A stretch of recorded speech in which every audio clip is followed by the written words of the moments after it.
So, like, I don't dislike, or I guess I have a different opinion of what a stupid argument is. So I don't mind somebody arguing with me and explaining their taste to me. What I have a problem with is when I'm genuinely trying to understand why somebody likes a specific anime or a specific trope or a specific theme, like isekai or shitty harem anime.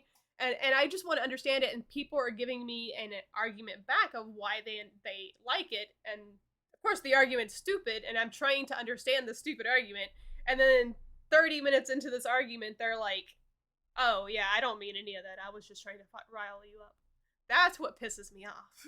Oh, that's so annoying. It's like, Yeah. no, don't argue for the sake of arguing for the debate. Like, I want to have a conversation and get to know people and argue for real. Like, don't make this hypothetical argument for no reason. Right. Like I just want to have a conversation. I'm just genuinely trying to understand. So whenever people come at me and say like, "Oh yeah, I wasn't actually serious," I'm like, "Okay, that's a slap in the face. I was taking you seriously, and you didn't. You were just fucking with me." So that's why I don't like really talking about my anime on stream anymore, and I don't do it anymore because I get that a lot. You've seen me get that a lot. I've seen you get that way a Yeah. lot.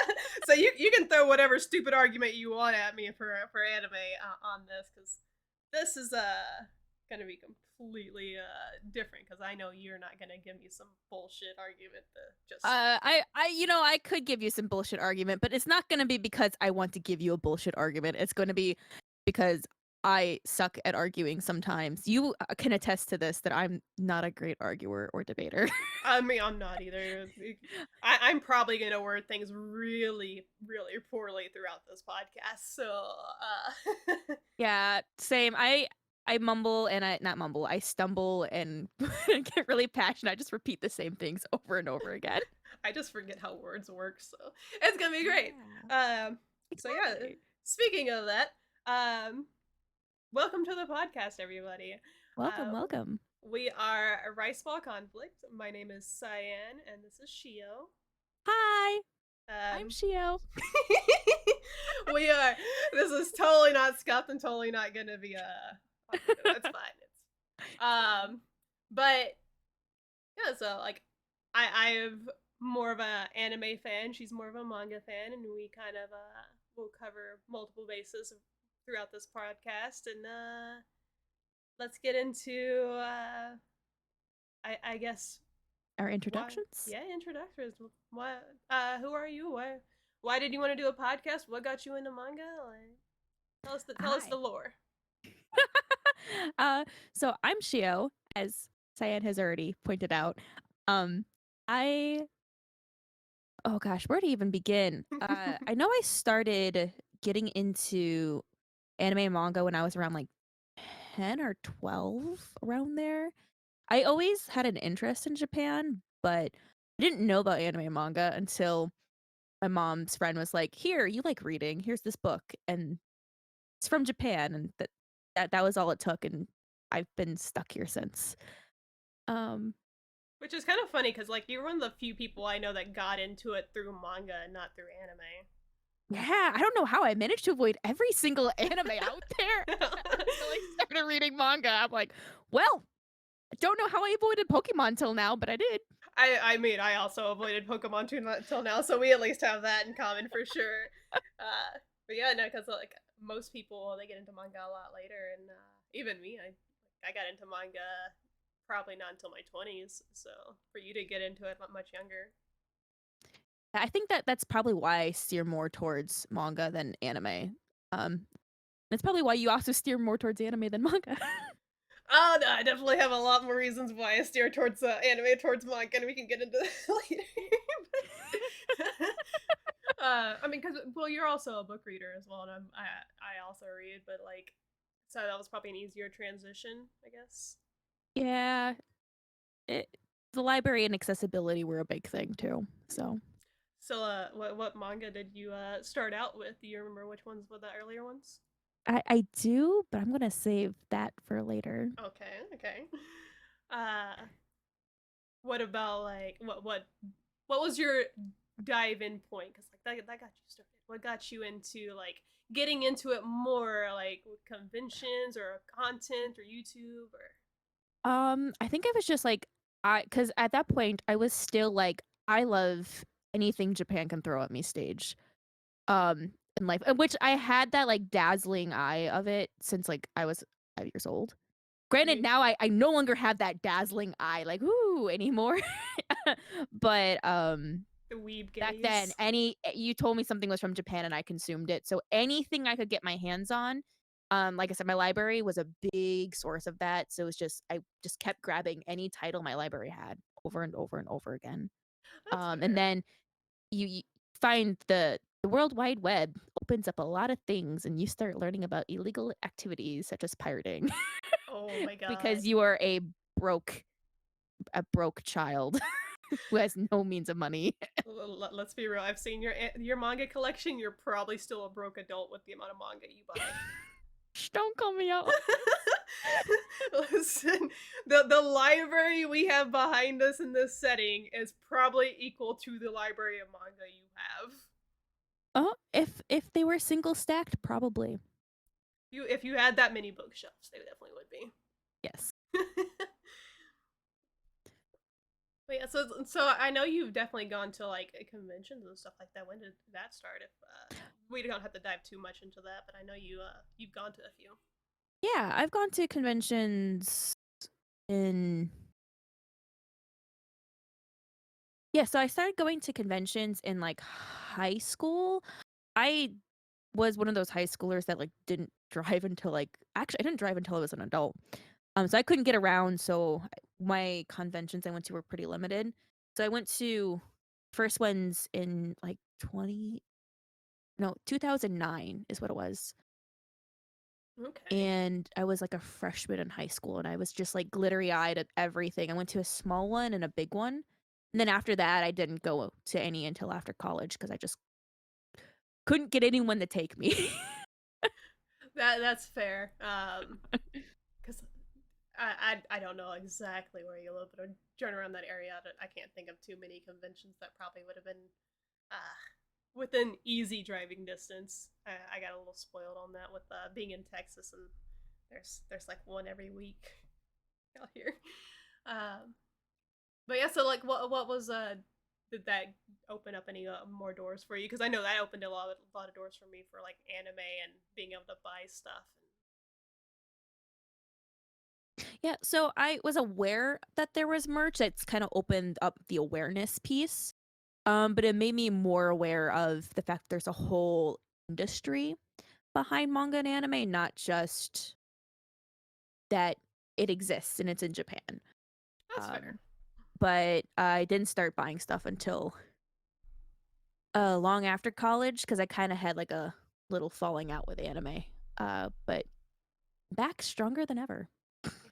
She turned her back on anime. You hear that? How dare fake How weeb? dare I? I'm sorry, K-pop stole me for like 2 years. Oh, oh wait, that took a darker turn. I don't know if I like that. It wasn't for very long. That's fair. So yeah, like you mentioned getting into the industry. What about getting into like communities and stuff like that, like interacting with people online or even in person? Oh, right. So, um, you start Googling and you start searching, and eventually you're like, I want to talk to people about anime manga because, you know this. I went to a very small private school, Mm-hmm. and everyone thought anime was weird. Like it was just not cool. I feel like that was just the going standard for like 10 years ago plus. And It it was. has changed a lot since then, but People are that was so definitely spoiled these days. they really are. They don't know the struggle of actually being made fun of for being a weeb. It's so accepting now. You're like, oh, I like anime. Like, oh, cool, you like Attack on Titan. That's cool. I'm like, oh well, yeah, kind of, Yeah. sure. So it's more I than that got then. really, I got really into Gaia Online, and I was part of a Oh bunch my of guilds and god. communities. I would talk to people in like a fruits basket one, and then there was a beach one, and there was a few other ones that veered off. Um, and that's how I kind of got talking to other people online about it. And then I was really wanted to join anime clubs because I heard of these mythical anime clubs. And I kind of jumped around to some high school ones, but I didn't really click well. It wasn't until college that I like joined like an anime club. And then Yo, I I know. you mentioned Gaia Online, and it makes me a little surprised that we hadn't run into people sooner, or each other sooner, I should say, because I was extremely active on that site for some reason, and I was definitely in Bleach and Fruits Basket groups on that as well. You Uh, were in Bleach and Fruits Basket groups. yeah. Guilds? Well, yeah, I guess it would be guilds on there, but yeah. I was a Oh. part of a few of them. Most of the ones I ended up joining were, of course, like local to me, like the Texas ones. But I did join a few anime and manga specific ones for a Well, series that I was passionate about, which Gaia Online is actually how I learned that the Fruits Basket original anime was very, very different from the manga, and why I started buying the manga, because I joined the group and they're like talking about all this stuff that I didn't know happened, and I'm like, wait, what do you mean? What what do you mean the rooster? There was no rooster. So yeah, I got more into ah. Fruits Basket because of that, and then Bleach was what I was into at the time, because Bleach was the last of the big three for me to get into, because I got into Naruto and One Piece a lot earlier. Uh, Bleach and You're finished gonna have everything. to dox your Gaia Online username to me, this just so I can go through these guilds and see if you were a member of them. I One of have them has been deleted, but the other one I'm the captain of now. so I have left most of the guilds I was in. Oh Uh, no. yeah, when I had logged in, oh my god, I randomly log into there like on Yeah, odd once in every occasions. Yeah, yeah. and I remember like a few years ago, I don't know what drove me to it. I was going through it, and I was looking at a lot of the people I talked to, and a lot of the very cringy DMs I had, and like this was right after like Towns One had died. Like they just incorporated Towns Two, and Towns One was just no longer really an active thing anymore. If you don't know Guy Online, don't worry about it. It's confusing, but yeah, the towns were essentially the chat rooms. Towns One uh was my home, and I was mad that they got rid of it because Towns Two looked like ass. So And even then, like people never used towns 2. People would like go into Z Oh My God and like yeah, chat in Z Oh My God I instead of playing yeah, the game I noticed that. Uh, like until they got rid of it for a bit. I mean it's all gone now because Flash is no longer a thing. So Oh, right. Because they brought it back and then Flash killed it. yeah. So, but yeah, so I kind of raged on a lot of things, and I was like deleting my account and stuff, and then I was like, what am I doing? I don't need to delete everything. But I did leave a lot of the groups that were inactive for sure. I think I'm still in a few of them, but I'm nowhere near in as many as I was. It was also helped kind of clear out a lot of the notifications I had on there. Yeah, it's like every time we log in, it's like a million notifications from things that you haven't thought about in 10 years. Oh, do you remember logging back in randomly and becoming rich because the stock market got like inflated on there? Yeah, I actually remember my account got like hacked, Oh, and when I got my stuff back, I had more stuff than what I initially had. I was like, oh, okay. oh, that's nice. I Yeah. remember getting back on, and that they had this item, and it was such a stupid fucking item that you could get free in the aquarium. Because Hmm. of course, in this game, you can also have fish, and the fish die, and then they turn into items. And it was the squid on the head, or the octopus on the head, or whatever it was. Oh, Um, yeah. and I had so many of them because I was constantly killing my fish. And I logged back in after several years, and this stupid little hat that was originally like 12 G's in the game is now worth like 5 million, and I'm like, oh, I'm selling all of these right now. And then I realized I still can't buy anything because it's just the stock market is inflated and everything's expensive now. But I thought I was rich. I felt like I was Yep. rich. They really broke their economy. They really did. They introduced new like I don't know if they introduced the new currency to try and balance it out or not, or if they just introduced the new currency to introduce a new currency, because now there's 3 currencies instead of just the gold and then the premium currency you can buy. There's a new currency? Yeah, there's a 3rd currency, I believe. Um, And this is why you don't want to break the economy, because then we end up with a third currency. oh my god. Well, I mean, America could use for a do-over, I suppose. Wait, actually, wait. No, we have cryptocurrency. Yeah, there already is. History is repeating itself. Gaia was the real world stimulation. Yep. And now we are living in it. Oh no, no! My fish are gonna die in real life too. Oh, and just like the game, I don't have fish. I had so many fish, and I would fill up my tank, and then I would forget to feed them for like a week, and then I would go back on, and they would all just be dead. Yeah, I only started caring about aquariums when they were doing when they had the Facebook tie-in game, and you would get a bunch of gold by playing the Facebook game that was that you tied to your account. You just end up mega rich. It was just before the economy got wrecked, though. Yeah. Well, I mean, the aquariums were nice because they had you could get nice premium items from the fish if they were. I believe the drops. I don't know if this was false or not. Actually, I shouldn't say this like this is fact, but I was told that the better the drop items pull rate was generally based on the happiness of the fish. Yes, it was the happiness of the fish and also the rarity of the fish. Okay, so yeah, I collected fish because I wanted items. I wanted to wear their flesh after they died, basically. Yes, like the murderer you were.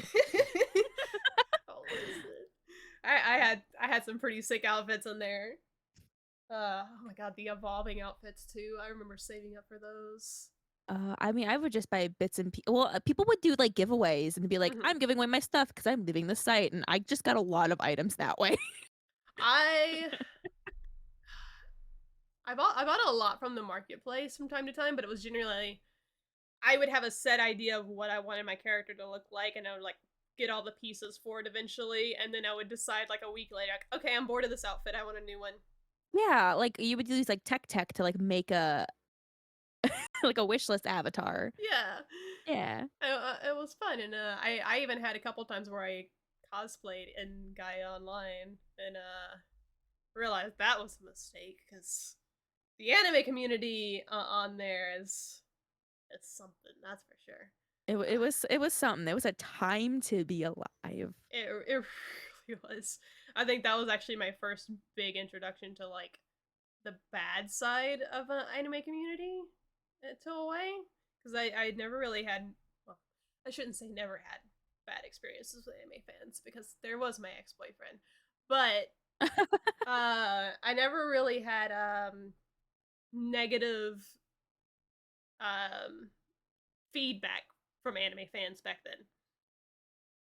And I mean, I'm a little bit older than you, so like some of the people I was hanging out with were from a different age group, and there was definitely a point in time where you were an anime fan and everything was cool. People didn't shit on you for having bad taste. It was like, oh, you like anime? Then you definitely love this one. Though. Yeah. I remember that though. I remember when everyone was amicable with each other. It seemed like, at least. It was such a wild ride because it's like nobody really hated any anime. People had their preferences, of course, but they were just like, oh yeah, I've heard of that anime, or I've never, I don't really watch it. It's not my thing, but that's so fucking cool. And it was never a trash talking thing. And I can't say anything bad on it because I'm the #1 person to tell people their tastes suck. But no, it's wild how much that has changed, and I don't know if it's a social media change or what, because Gaia Online wasn't my first social media with anime, that's for sure. Oh, well then let's flip this back on you. What was your introduction to social media and anime? Well, social media was since I got into anime when I was a lot younger, I got into it like just before the boom of Toonami, because I didn't have cable at the time either, so I was watching stuff on think it was considered Foxbox at the time, but the predecessor to Four Kids. Foxbox? Yeah. There was something called Foxbox? It was literally the same thing, and it lasted like, I don't even think it lasted a whole year, and before they switched to being called Four Kids or something. That sounds like some like weird Canadian programming. It might have been. I mean, they're the CW now, so it really could be. Um, Oh, that's true. but yeah, so like it was the same shows. It was still Digimon and Shaman King and Ultimate Muscle, and I think One Piece started on Foxbox and then moved to Four Kids, but it was all Four Kids licensed anime. Um, Cardcaptor Sakura was on there as well before it got canceled for being witchcraft.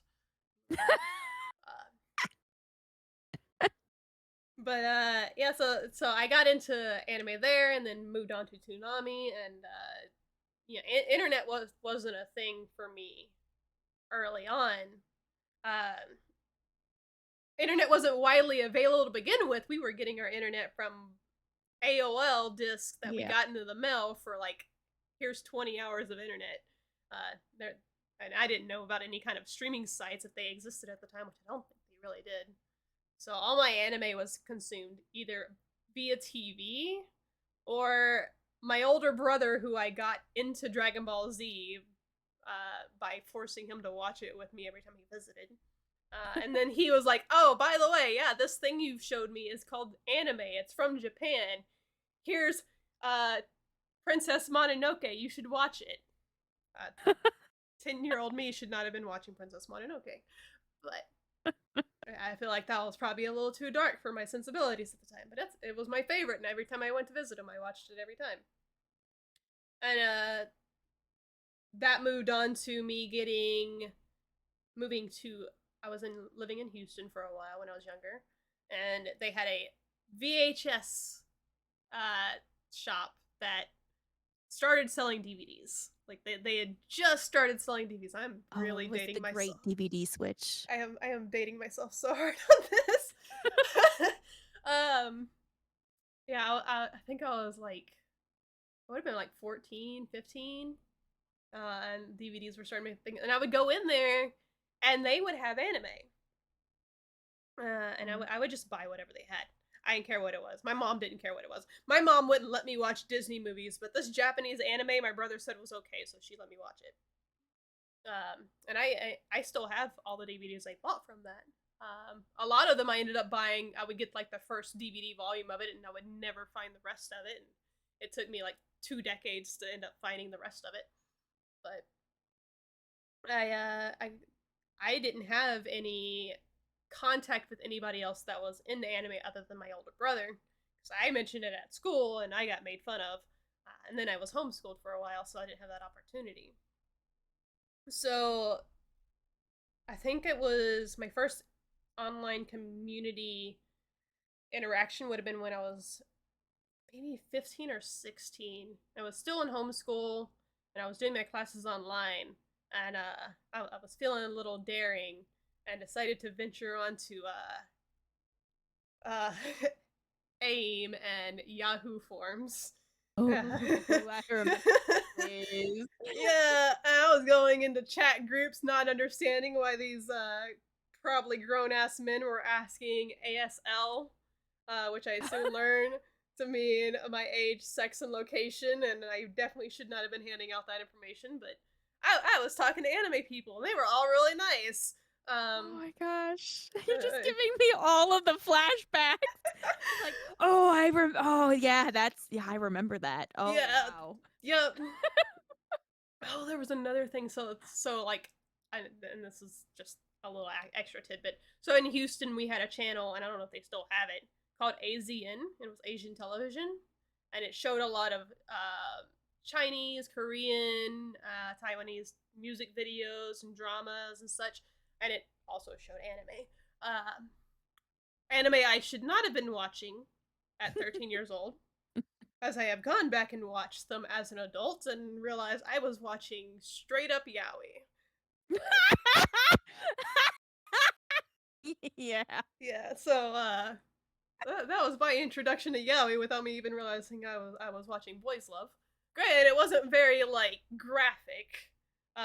Somebody's hands did go into somebody's pants though, and I believe you were familiar with Descendants of Darkness. I'm familiar with the title, but I Yeah. still have Okay. not yet consumed said title. Yeah. Do not watch the dub. The dub is traumatizing. uh, That means I have to watch the dub. okay. One of my favorite voice actors of all time is in it, and he became my favorite because of that series. But also one of the most traumatic experiences in a dub history has happened in that dub, and I don't want to talk about the bird. I really don't. The Bird brothers are a very questionable dubbing choice for sure. But yeah, so that's a little small tidbit, but I don't know if that still exists. I don't know if they still show that stuff here. That was another thing that got me even more into anime away from my brother. But yeah, so I was on Yahoo talking to probably 50-year-old guys interested that I was a 14-year-old girl, not really caring that I was actually in anime. But I never was stupid enough to tell them where I lived or anything like that. It was just I want to talk about Bleach or I want to talk about Full Metal Alchemist, and and you're talking to me about it, so I'm happy about it. See, you were smart in that regards because my like username gave away my location Oh my because god. it was like a localized thing, and I'm like, 10-year-old me wasn't very smart. That's fair. I mean, granted, I was also like 16 at this time, so Oh, I was a okay, little yeah. older. That's the time when you know better. Yeah, Yeah. and I saw the horrors of interacting online because I loved this little TV show called Degrassi: The Next Generation, and there was an episode where one of the girls met this dude online and he stalked her at her school, and it was a big homage to like don't talk to strangers online, which was a great message, but it was very cheesy. But and it definitely traumatized a younger me into not giving my information. So kudos to early 2000s television for implanting morals in some port. Uh, Thanks for the education. right? Thank you, Canada. Uh, but yeah, so I was on these forums for a little bit, and I quickly left because I felt uncomfortable with them, and MySpace was a thing. MySpace was, and this was where I really got invested into anime communities, because they had this little pop up thing, this little embedded chat box called, I think it's pronounced Zats. It's XAT. Their chat boxes, they no longer exist because they're Flash. Um, Ah. but you could create a chat, and you could either enter the chat through the actual URL from the chat you made it, or you can make a pop out version that you could put into your MySpace page, and then you could anyone who visited your MySpace page was dragged into your chat box, whether they liked it or not, so I could see who went to my MySpace page. And this was pre-Discord too, as well. That's terrifying. Oh. Well, Discord's still like very young. This is true. Yeah, and so those chat boxes, I ended up meeting a few people in. They had chat boxes that were specific to certain animes. I remember joining one for Kingdom Hearts, where we all role played as the Organization 13 members. I remember joining a Beyblade one. One of my favorite ones was run by my friend Rocker Girl. I think it was Rocker Girl 95. Um, she had her home personal one. I had a lot of friends in there, and we just talked about anime all the fucking time. I got turned on to these stupid little browser source games called Naruto Arena and Bleach Arena, and Yes. oh my god, well, I'm not surprised you know Bleach Arena.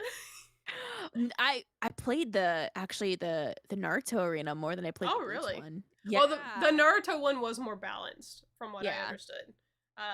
But yeah, I got heavily into the game a little bit because I joined their little guild, and I ended up playing, and those chat boxes were mostly used for that. But we just happened to talk about like anime at the same time.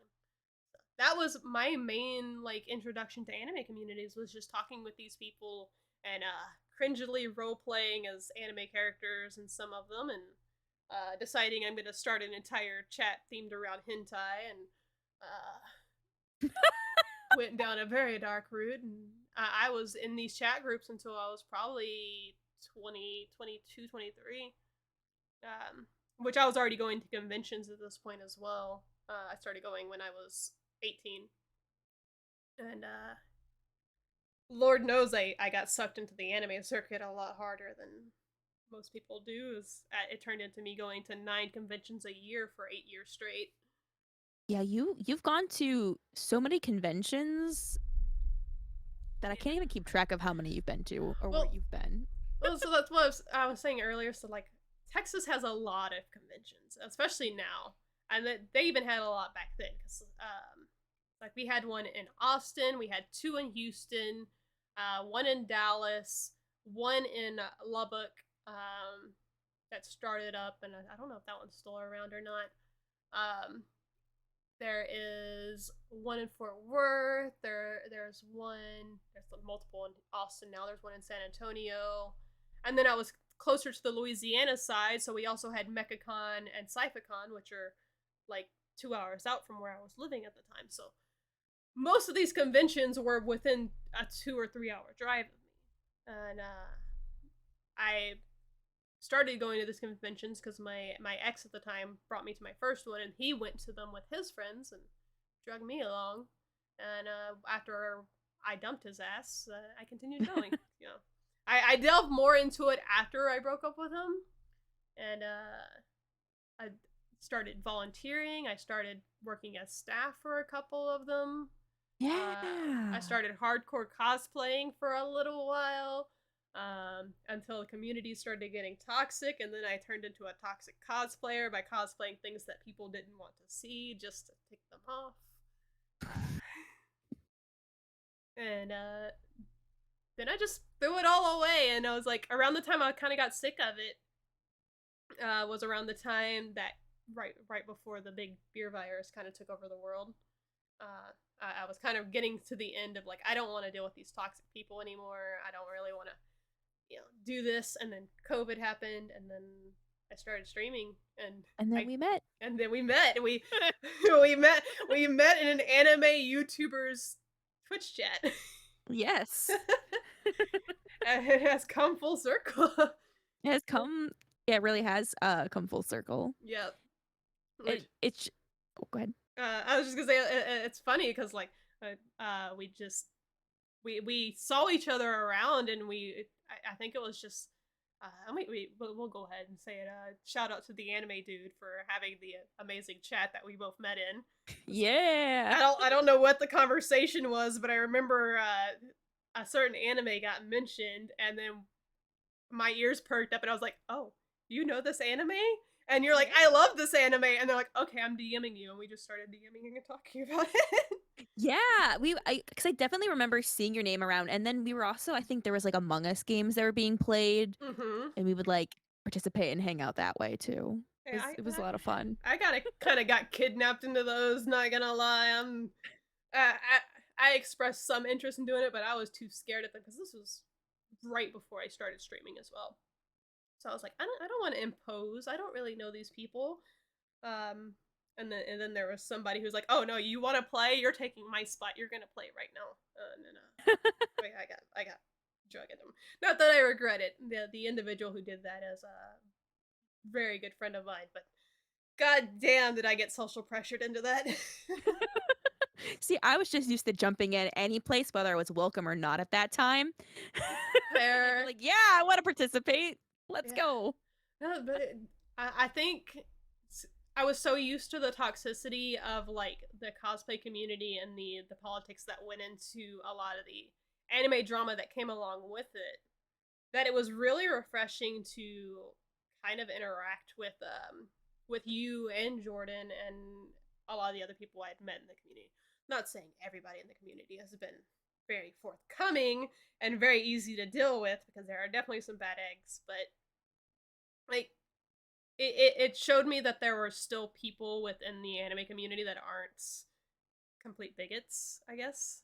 I don't know if bigot's the right word, just not completely brain dead, I guess. Thank you for thinking I have a little bit of a brain. No, so I'll say this. One of my biggest pet peeves, and this is what really drove me to this community. and this is also we'll segue into this. This is why I wanted to start a platform or a podcast to a degree. Because I've always had interest in like doing content, which is why I started streaming. But my biggest problem I always had within Facebook groups and Twitter groups was whenever somebody was like, "Hey, I want a new anime to watch. Recommend me something." And it's always the same 3 anime that get recommended, and it's the most common anime that any anime fan, even non-anime fans, know these titles. If there's somebody who's only watched like 20 anime and they're asking for a new anime to watch, why are you recommending Attack on Titan, Demon Slayer, and Boku no Hero? They literally know what these are. Recommend them something that not is they're not gonna already have shoved in their face all the time. Yeah, something off the beaten path. And to a more extreme, well, not even extreme, to a more logical solution, what I saw in this community that was like, oh, I want to be a part of this, was one of the streamers. They had somebody join their chat, and the person had just like, hey, do you have any anime recommendations for me? I want to get more into it, and I watched a few, and instead of the streamer just straight up being like, oh, go watch One Piece, this streamer was like, well, what do you watch and what do you like? And the person Yes. gave some like, oh, I watched this.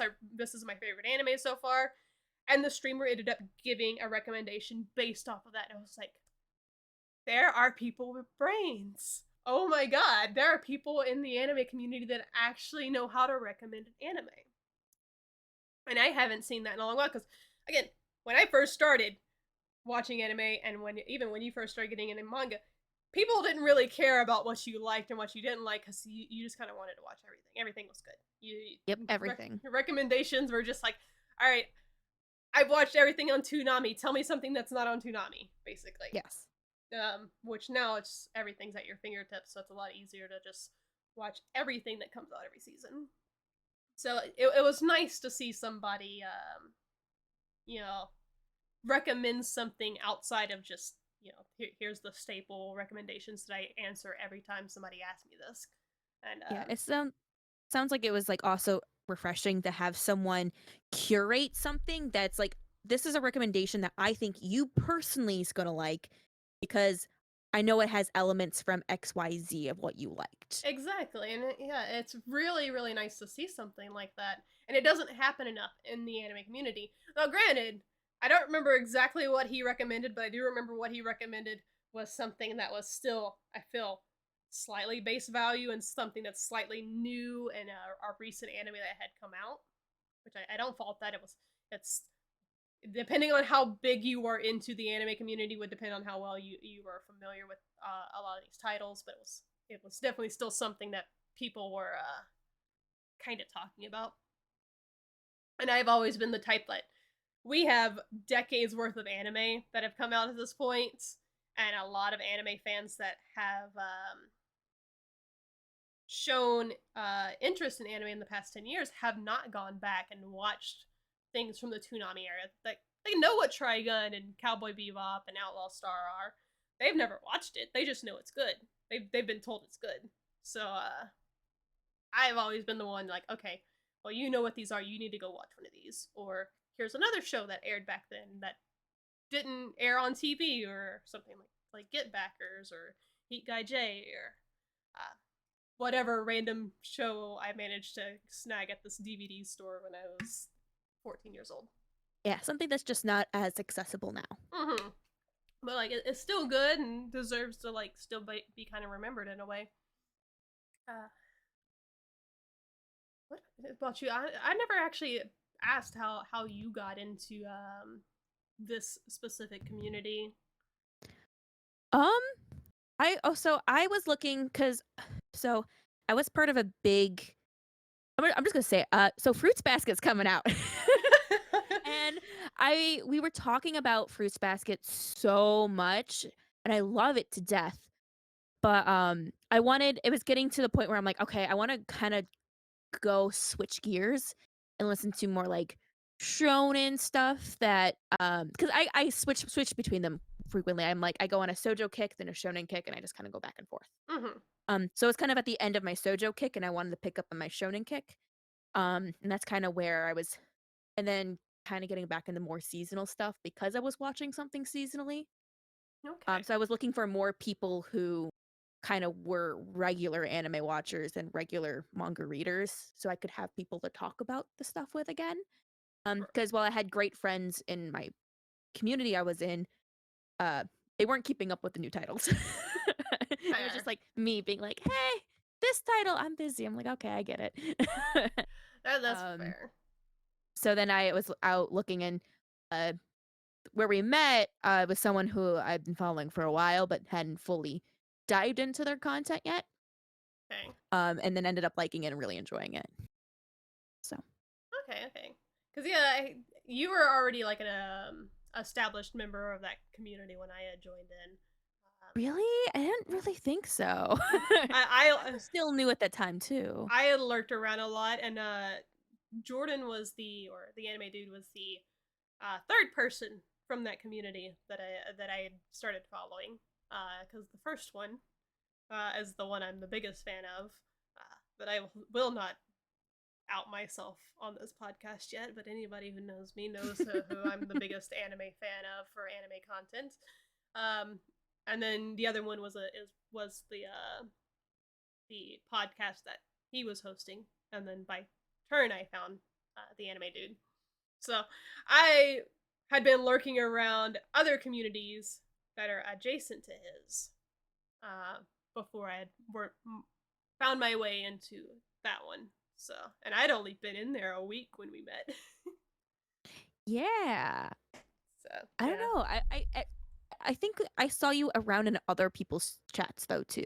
Yeah, I tend to lurk around, and I still do that now, where I'll drop a follow, and I'll say like two things in a chat until I'm comfortable talking in the chat, and then I'll either stick around or I don't show up again for like 5 months. It all depends. But yeah, so you were definitely there before I was, and like more of a household name, because I was under the impression that you had been around for a while until we actually started talking, and then I learned that like okay, you're still kind of new here as well, uh, Yeah. which if anybody hasn't figured out, the anime we started talking about was Fruits Basket Yeah. initially. We were both pretty big Fruits Basket fans. Yeah, Both still are. we had watched the we had individually, of course, watched season 1 and season 2, but we had actually ended up watching the final season together, in Yes. a sense. So we got to experience that live and have reactions and such. Um, why did you want to like do a podcast? Because I remember when I reached out to you, you were like, "Oh, I've been wanting to do something like that before," but we'd never even delved into that. Yeah. So I was talking to a group of friends and we kind of wanted to do a podcast because we had like these long conversations, but our schedules just never worked out. It just nothing didn't work. It just didn't work out. Which we still are friends and we still all talk. But nothing like a podcast is something in the I don't want discussion. to interrupt too bad, but I just want to point out that we have been talking about doing this podcast since November, and it is Yes. now April, and most of that is because of our schedule. And us Yeah, trying to but get things together. the difference though with that was we brought it up and then like it was mentioned maybe one other time and then never brought up again. Okay. Versus us, it's been like an active conversation for those 6 months and something we've Okay. been working on. Um, so that is the key difference.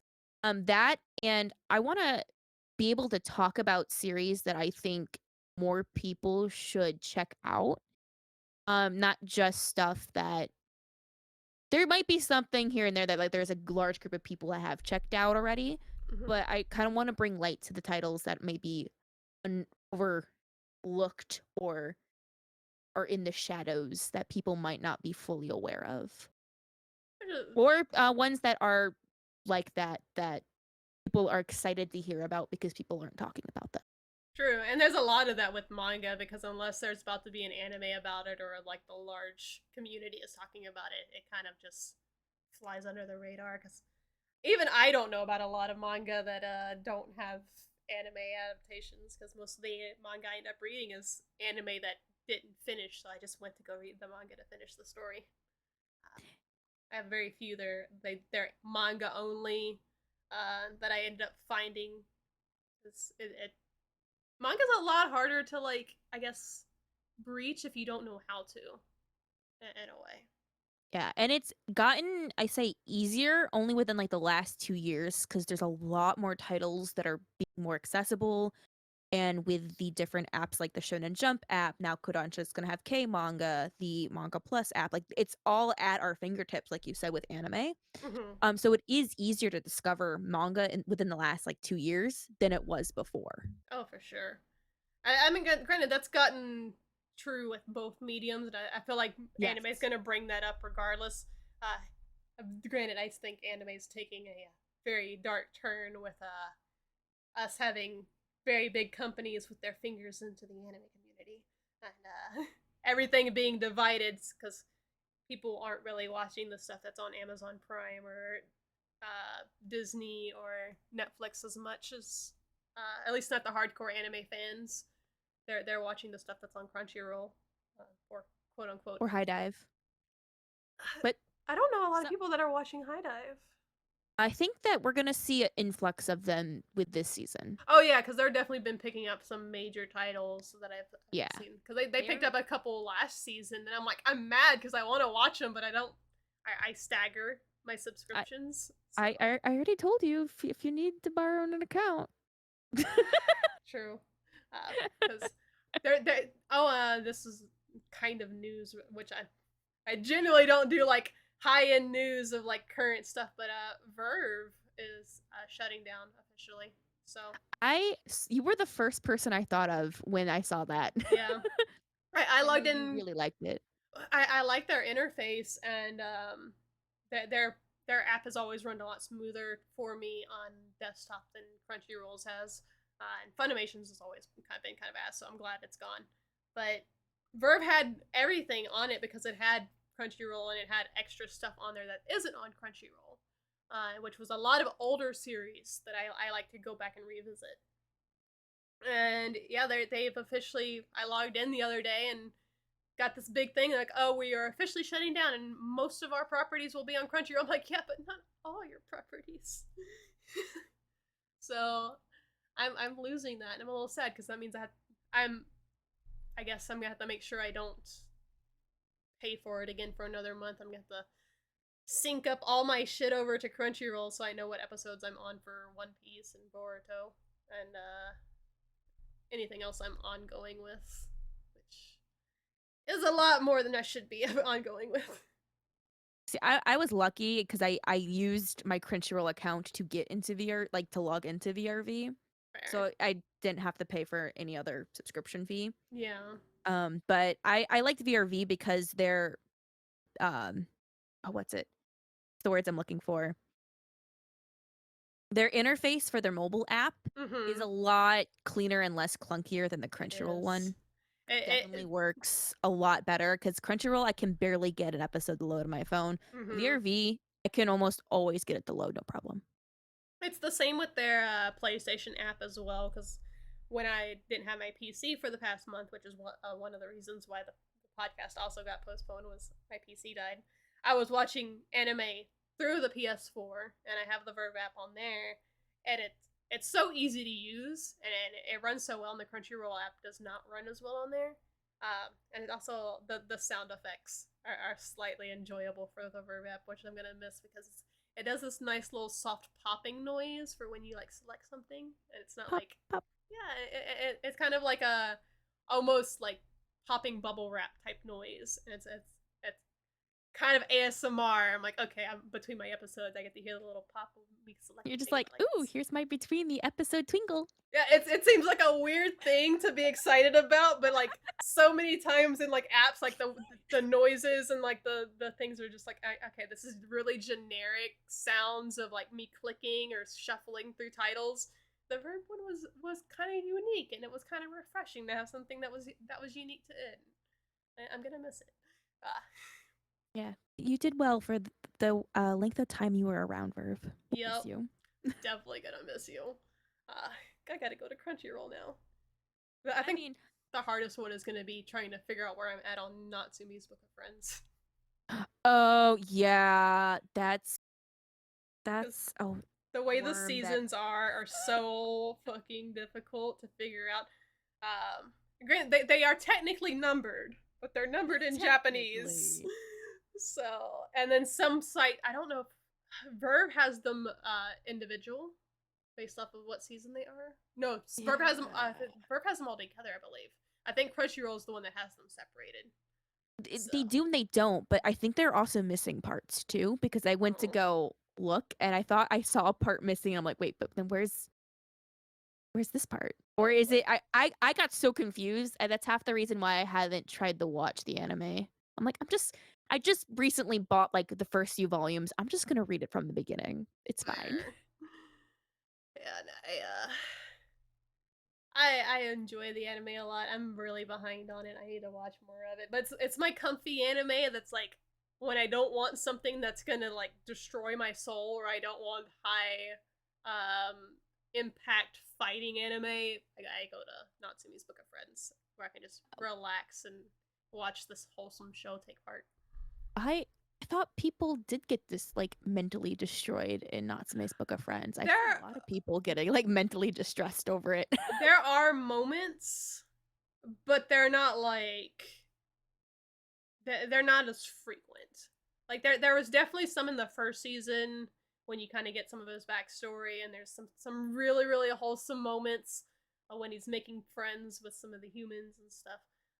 And I'm sure there's probably going to be more later on, but it's like one heartbreaking scene per season kind of thing. Okay. It's not So really it's like like it's pace. It's not like every single episode you're having a heart yeah attack on the edge of your seat. Like, no, not the yeah balcony. It's fine. yeah it's like you get all these wholesome episodes, and then like you get this nice little 3 episode arc where like, okay, the story on this kind of hurts me a little bit, let's go back to the happy-go-lucky, or yokai of the week, he gets their name back thing, because yeah, Yeah. it mellows out really well and it paces itself really well in that, so I enjoy that. So it catches me off guard when it does hit me in the feels a little bit, but it doesn't do that. It doesn't do that near as bad as Fruits Basket does. Yeah. With Fruits Basket being like every Mm-hmm. episode or every other episode. Speaking of Fruits Basket, so I know this is going to get brought up at least once. Since we are 50 minutes into recording, at least, should we start with our main theme, or our main topic that we were gonna do, our 3x3s? Our 3x3s. Yeah. So we thought a good way to introduce ourselves, which we've done like for 50 fucking minutes already, would A be lot of it was tangents, to be it fair. really was, which is not going to be uncommon with the way we talk with each other, No. just a casual way. So we each came up with a 3x3 of sorts, which is going to be 3 anime, 3 manga, and 3 hot takes for each of us to kind of give y'all an idea of what our tastes are to a degree. Um, so we're gonna go back and forth on that. Shio, do you want to go first on your manga Yeah, I'm just or crack anime? open this cold one. I will start with manga because I'm just gonna get the first one out of the way. Okay, Already kind of talked about it, but it's Fruits Basket. of course. uh, Fruits Basket, it is my favorite manga of all time. Cool. In all of its iterations, since it has a Tokyo Pop and a Yen Press, I've learned over time to just appreciate both of them for different reasons. Fair. Um, but it's my favorite manga. With good Uh, reason. It is it, my second favorite manga, so I strongly back this up as well. yeah. It's a reason it's gotten us talking. For those who haven't heard of Fruits Basket or know what Fruits Basket's about, Where the it's fuck have you about been? yeah, well, yes, where have you been? Um, but it is a story about a girl named Toru Honda whose mother has just passed away and finds herself living in a tent.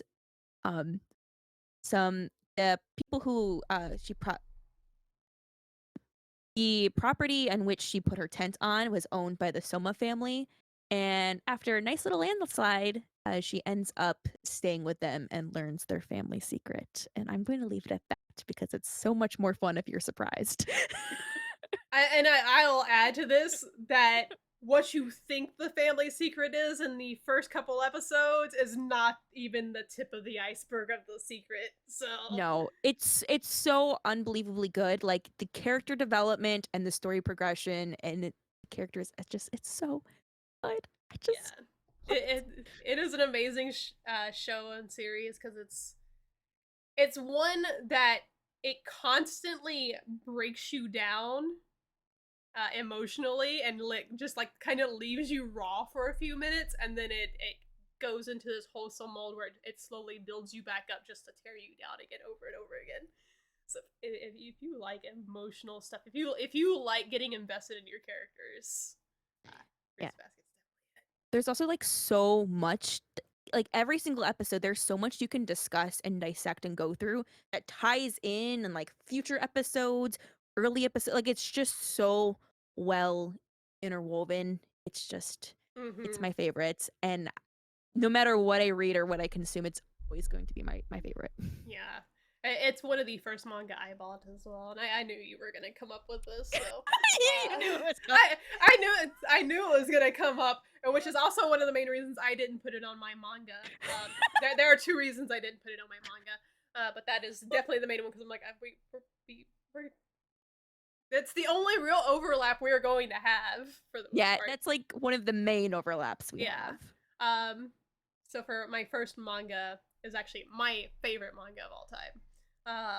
And it's the only one that is gonna kind of be of this category to some extent, I think. And it is Nana. Oh, that's a Yeah, good pick. it is unfortunately a series that will never be finished. Um, and I am That we very know disappointed. of. It has been 13 years. I don't from what the author said. I'll get into that actually. So Yeah. Nana follows the story of two female girls. It is they're both named Nana. They end up moving to Tokyo at the same time, and they end up meeting each other and kind of bonding in a way. And they're both extremely different. One of them is like kind of a self-assured lead singer of a rock band who is kind of tomboyish to the degree, but still like the feminine tomboy kind of aesthetic. And then the other girl is the bubbly, happy-go-lucky, I fall in love with guys on the first date kind of girl. So they're almost polar opposites, but they end up working really well as a friendship. And the entire series mostly follows both their journeys into individual relationships with men and how they balance those with their own friendship with each other, which sounds really fucking corny, but the characters themselves are like super flawed to a way, like in a very human way. So it works out really well if you like characters that are very human. Um, it is definitely one to get into. The problem with it is, of course, they have an anime adaptation that covers some of the manga, and you can get to hear the music from the main Nana as well as one of the other bands that's kind of takes part in the series. But the mangaka had gotten sick in the middle of writing the mangas. Happens very frequently, unfortunately. And from what I understand, she was forced to, or forced herself, or whatever the case may be, to continue writing even though she was sick, and she took out some of her depression in the writing. So when she eventually got better, like 6 or so years later, she couldn't get back into that mindset to be able to pick up the pieces that she had already laid out. So I don't think she's coming back. Because I understand it took a turn in the last couple chapters. I haven't gotten that far in reading it, but Mm-hmm. I've unfortunately been a little bit spoiled on that. Yeah. Um, but have seen that she's been doing a lot of promotional work recently, though still Yeah, I with mean the works. she does So still write though. She's just not Nana. yeah, so it's kind of one of those like will they won't they kind of situation, but Mm-hmm. no one's expecting it. So Yeah, which I've accepted the fact that it won't ever finish. It is an unfortunate cliffhanger that they leave it on. It does one of my favorite storytelling tropes of all time, is where the entire story is kind of narrated from the Nana of the future. It's easier to tell in the anime because you can hear the voiceover, so you don't really know who's speaking at first in the manga.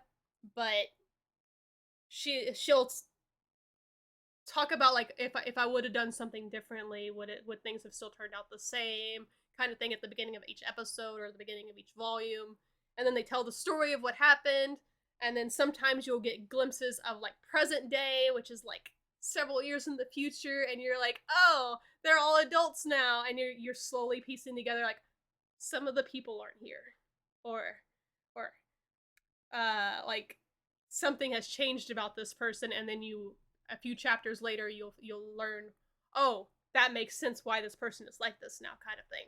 So it gives you the puzzle piece, and then it gives you how it fits in later, and I love that kind of storytelling. And it's one of the few mangas that I've read that actually does this. So yeah, that's my first manga pick. That's a really, really good manga pick.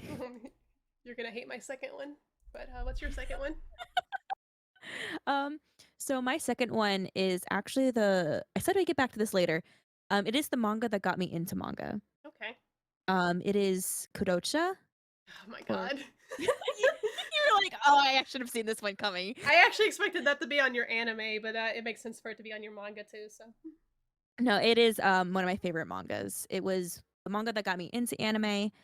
Kodocha is about a girl named Sana Kurata, who is a elementary schooler who is also a child actress. And in her class, there is this guy who's causing mayhem. He's the monkey ringleader called Akira Hayama, and she just wants to solve the problem so she can go to school and like a normal girl while still being a child star. That's a really like rough premise, but it is such a fun, silly story, but also absolutely heart-wrenching. oh It yeah. does a really good job of balancing like heavy um really heavy topics, but also some taboo topics, but also having a really fun sense of comedy in between that as well. Okay, for you to say they have some taboo topics is a kind of an understatement. Yeah, yeah, Yeah. there's a lot, but it's so funny because I read this when I was like 10, hmm and like a lot of this went over my head, and when I read it when I was older, I was like, "Oh, oh." Like Yeah. I couldn't believe I read this when I was that young, but I also couldn't believe how much I still loved it. And how much I still love it. It is my prized possession. Fair. So this is a slight tangent, and because I don't know if I've ever told you how I got into Kodacha. No, you didn't. Tell Um, me. so it we had a television station for a little while called Funimation. Yeah, Yeah. and it had its own little run for a while, and I saw it on there, but I never actually watched it. I remember seeing like a couple clips and being like, "All right, this is a little too much. I'm gonna put that back." And then I discovered the glory of things called AMVs. Yes. And Yes. They had the best ones. I don't know if you're gonna know the specific one that I ended up watching. There is a song called Yolvin Polka, and there is a Oh. remix of it Yep. done to Kodacha, and and it starts off with the little bird Akito. What you looking at, man? I'm gonna fuck you up, man. And then it just goes into fucking chaoticness, and I'm like, all right, I am so confused. I need to watch this. And the first thing that took me aback was I started watching it, and it had the same dub cast, which is really common for this day and age, or for that day and age, I should say. It doesn't happen as much anymore. It doesn't really happen at all anymore. It had the same fucking dub cast as Fruits Basket. It did. Which is how I got into Fruits Basket partially. Oh my god. So it's reverse. I got into Kodocha because it had Jerry Jewell and Laura Bailey, and I was like, oh, okay, I'm for this. I can watch this, and I ended up watching all of it, and then I was like, what the fuck? Okay, this is not what I expected from the AMV. I still love it, but goddamn. Yeah. And the fun thing about that is that in May, the second half of it will be released legally, officially, for the Mhm. first time ever in the United States. I saw that.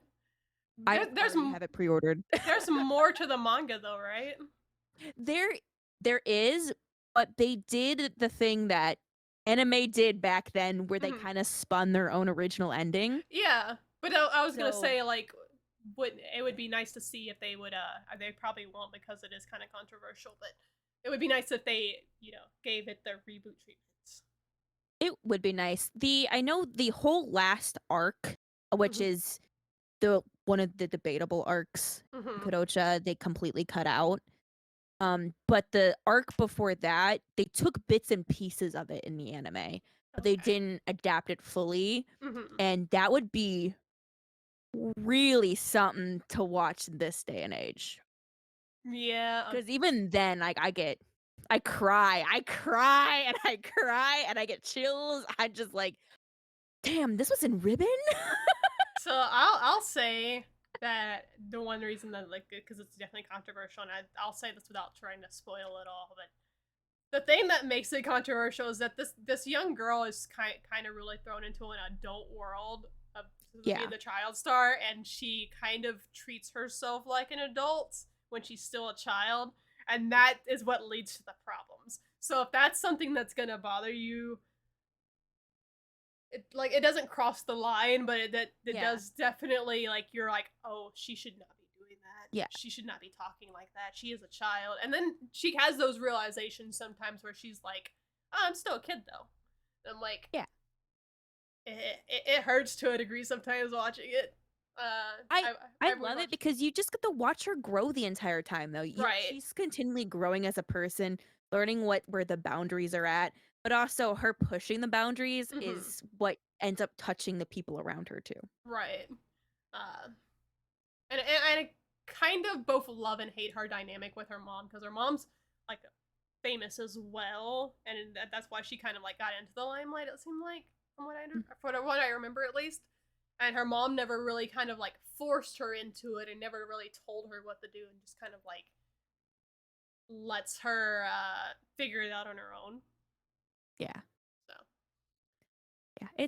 It's very fun. It has some datedness to it, but Hmm. I think it's still a classic and it's still very Yeah. enjoyable. It And definitely reads like a early 2000s anime slash manga. yeah, I really love that author. So I read Fair. everything that I can get my hands on with them. Fair. Uh, so, So what is your next manga? The one that you say I'm not going to like. I'm not. It's not so much that you're not gonna like it, but you're going to like. I feel like you're gonna scream at me. Oh, So I don't really. So for these next two, they're the only title I know them by is by the Japanese title, and I even looked them up to make sure if there is an English title. So I'm sorry if I butcher this, because I am an English speaker and I do not speak a Japanese. There's three different mangas for it. Um, I, I they kind of changed it towards the end of it. Kuro Neko Karashi no Asabikata, I think is how it's pronounced. Um, it's a yaoi. okay. Oh, I'm not gonna lie, it is straight up a yaoi.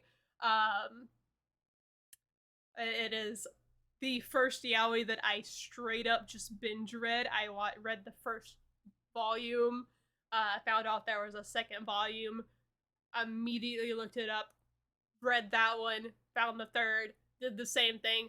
I struggle with manga a lot, because I would much rather just watch an anime form, because I don't like having to do the reading. But if I get really invested in a unique character trope, I'm done. And this is all this is for me. This is straight up why I read it. This is very much a character trope thing. Um, it is essentially, of course, a Neko, catty boy, um, who is in a romantic relationship with the #1 popular actor. Their whole romantic things. There's nothing really deep about it, but it is. It's very much face value. If you like yaoi, if you want the yaoi romance and you want the steamy scenes, this is it. And this is the first manga that I full on just could not put down, and I actively searched out because even Nana, I was an anime watcher. I got into the manga after, so I need you to send me this title because I haven't heard of this one. let me copy paste that right now because I will forget later. Because there's 3 of them. They're individuals and they're each of a single volume a piece from what I remember. Because I believe the sequel Ama e Kata. It's also just a single volume, and then the 3rd one is also a single volume. So, just spicy yaoi things, which is. I mean, I like. Oh, it's this author. I don't know this particular work by them, but I know this author. I was wondering because I was like, I feel like this is a pretty popular yaoi for the most part from what I've seen. So I was like, there's gonna be something that clicks with her. I know she's gonna click with something, and I didn't know it was popular because of the Arthur because I don't pay attention to that. But yeah, well, I know the author's other works. I have very mixed feelings on them. But I was interested though in their newer works because I really like how their art style evolved. Fair. Over time. The art style is very beautiful. Early works. So yeah. I've read a lot of their early works. Let's just say that much. Fair. Alright, so what's your 3rd? Okay, so this one's also ultra predictable. Like my anime picks are less predictable than my manga picks. Which I think is vice versa for me because I feel like you know all 3. Well, you at least know 2 of my anime picks. So. But my last manga pick is Bleach. I expected that to be an anime one. So now I'm curious what your fucking anime is because again, granted that should make sense because while the Bleach anime is good, the filler sucks. Yeah, that's pretty much 100% what it is I like the Bleach anime, but there are certain aspects of the anime that I just I didn't care for in the anime format. Plus the filler, and there was a filler right in the middle of my favorite arc, in the middle of my favorite battle, and that just took me out of the anime. But I can read the manga and read it all the way through and be like, "Whoo, damn, that was good." Fair. See, I've never gotten into the manga because I can't read shonen manga to save my life. I've tried. I can get more into that later. I will definitely get more into that later. We'll definitely get more into that later. But I struggle with shonen manga more than anything because I want to see the fights. So I've never picked up the Bleach manga, but I am a huge fan of the anime, despite the atrocious filler. Yes.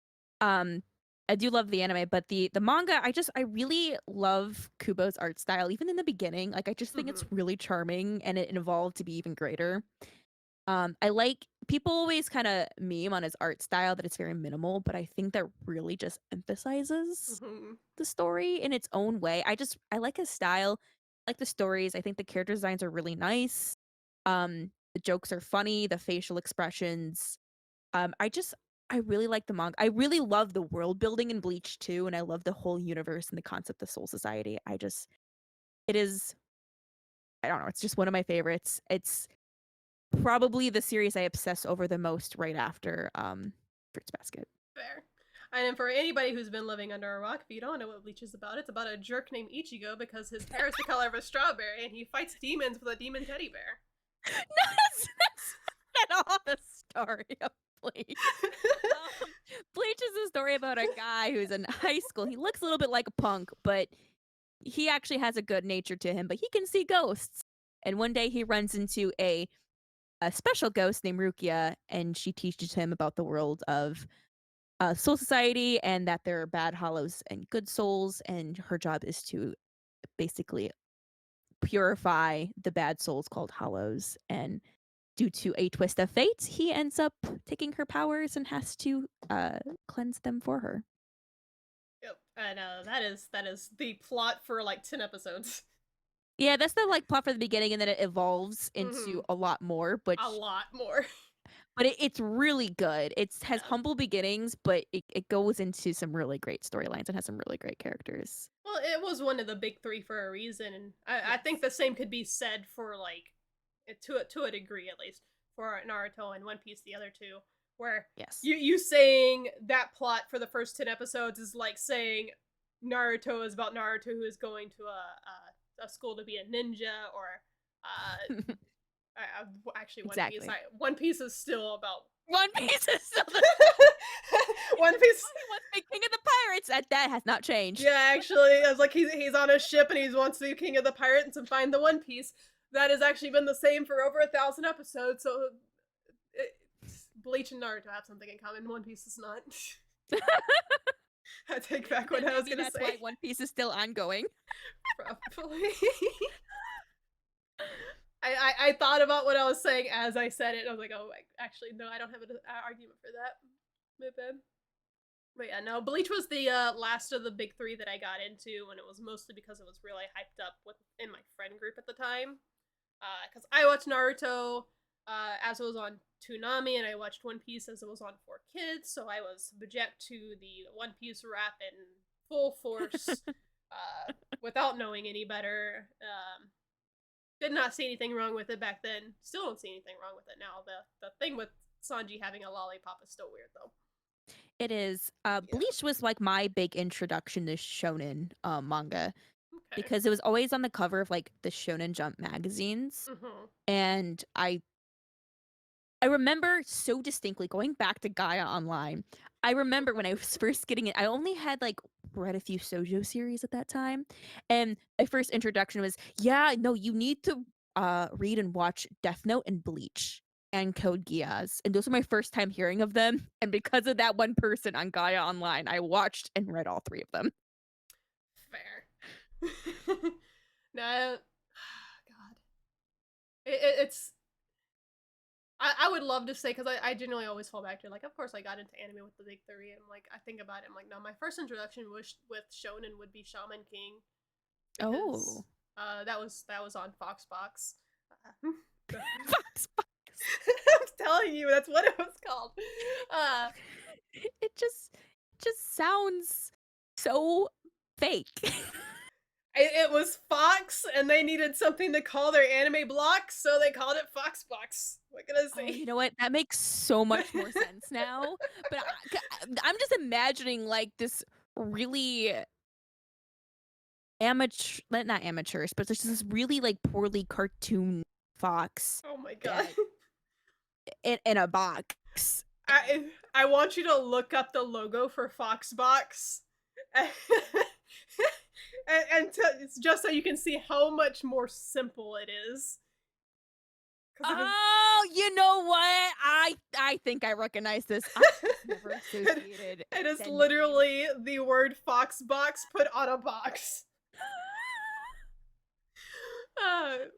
But no, so that programming block changed names 3 times, or twice technically. It had 3 different names throughout its run, from what I understood, from what I remember at least. It may have more than that, but yeah. So Foxbox, I believe, was the first iteration, or at least the one I remember the first. So, uh, you saying there's a fox involved is just like, oh, you're giving them way too much credit. This was the 90s. You know, I forgot that like 4Kids was on Fox. Like I just did not make that connection at all. I was like, what the hell? It's fine. Most people forget that Sailor Moon was on PBS, so. Like I said, I heard about that after the fact. Yeah. Once I was already into it, and be like, Sailor Moon, that was on TV, Yeah. and I missed it. Oh, this is a small tangent. So like, I love bringing this up every time because I still have the dress. Um, some I got into anime and I have 8 older siblings, right? And my oldest sister, every time I got into something, she was like, "Oh, I was into that too." She was that kind of person, like, "Oh, you're not unique. I was into that too before you were into it." And her thing, she was into anime before I was into anime. And she said she had this Sailor Moon dress that she couldn't fit in anymore, and she was gonna give it to me. And she's like, "Yeah, it's got Sailor Moon on the front of it. You'll like it." And it does not have Sailor Moon on it. I did not know who the fuck was on the front of this dress when I first got it. I knew it was an anime girl. I did not know this was who this character was, but I just knew this was not Sailor Moon. This is, I don't even watch Sailor Moon, and I know this is not Sailor Moon. You know who it fucking is? Who? Asuka from Evangelion. Bruh. And it is the weirdest fucking dress, okay? Because it's like a little sundress that's done in like blue camo print with just a vinyl printout of Asuka on the front of it. That's just a widely different genre. It really is. But yeah, so I still have that dress. It fits me now. It didn't fit me when she gave it to me. And I'll still wear it to conventions, and I call it my Sailor Moon dress. just small tangents since we'd mentioned Sailor Moon because, yeah, even back then we had girls that didn't know anything about anime that pretended to know about anime, like knowing what Bleach is about.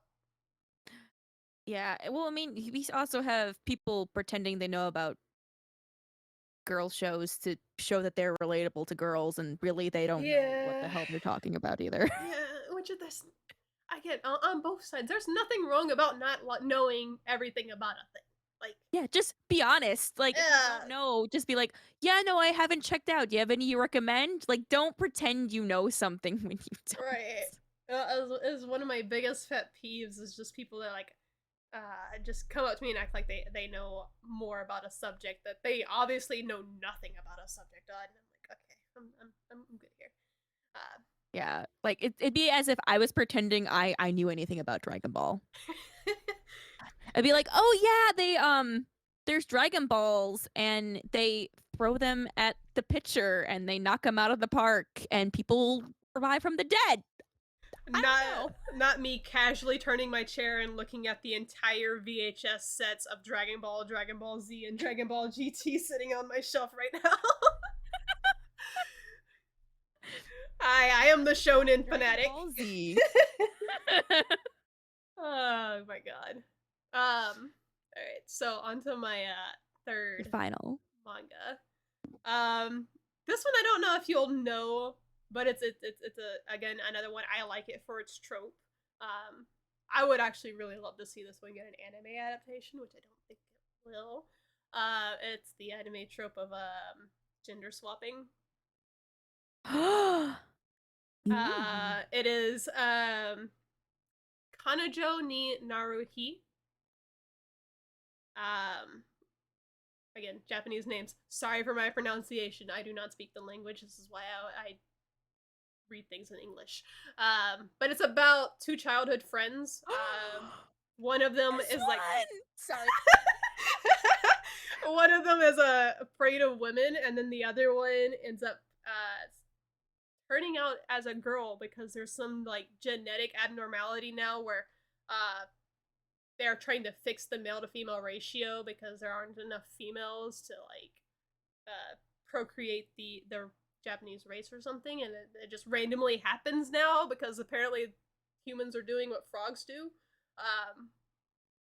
So yeah, his best friend turns into a girl, and the romantic shenanigans between the two is just it's that borderline of like he's comfortable around this one girl because this one girl used to be his best friend as a dude, but at the same time it's now a girl and she's kind of hot, and they keep toying with the aspect of like, hey, we can do stuff now, and he's like, bruh, stop. Just stop. I am you can't see, but I am like hyperventilating. I'm so excited that you know this one. I would have never in a million years thought that you knew and liked this series. This is like one of my like I really, really, really like this series, but like, oh, like, I don't really know anyone who also really likes this series. Oh my god, I am so happy you like this series. It's so good. It helps that it's so short because it's literally only 4 volumes, so I was able to like binge read it all again. Well, Like there's also a spinoff too. You know that, right? yeah, Okay. I've read some of it. I don't like it as much. I think I only read like a chapter of it though. But yeah, so I binge watched or binge read the entire 4 volumes. Um, I greatly enjoyed it, simply for the fact that it is kind of that trashy gimmick romance thing that I adore. No deeper meaning on this one. Not as the only one that I have a deeper meaning on. Again, uh, I'm a much more of an anime watcher than anything else. Most of the manga I read is generally boys love, or romance animes like this that don't have anime adaptations, or This, romance manga like this. yeah, So this is like one of my. This is one I reread often because I'm like, I really like that one, and I go over and reread it. I'm like, yeah, I still really like this one. I feel like most of my manga reads are what most people's guilty pleasures are. This one, I have guiltier pleasures than this. This one's one I'm like, hell yeah, I will upfront completely pitch this one to someone. I Fair, have ones that are far guiltier. fair. But yeah, so that's all for my manga. I don't really have a lot to say on my manga. I'll have a lot more to say on my anime stuff because that's my forte. So shall we move on to that? What's your Yeah, first since it's your forte and I went first to the manga, how about you go first for the anime? Well, then I'll do the first kind of overlap we're going to have because my first anime is Fruits Basket. Woohoo! The specifically the 2019 readaptation of Fruits Basket.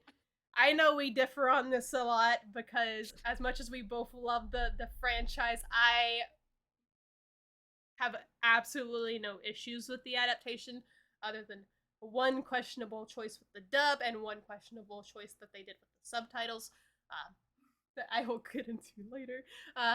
But yeah, so like it is the first time that I have seen a full adaptation that I think, for me at least, exceeds the manga to a high degree. Because now I will probably never read the manga again, and I'll just watch the anime. So it is, again, we've already talked about the premise of the story. This is same story. It's slightly reordered to change up the pacing a little bit to work better in a 3-season format. That gives you a little extra anime only scenes that you don't really get in the manga. It does keep out some scenes from the manga, but I'm okay with that. Some people aren't. I understand. And then there's the prelude movie that makes me cry every time. So Yes. Yes. the prelude movie that you watch after the anime series, by the way. Yes. You watch it after the anime. You do not watch it before. You are gonna be so confused if you do.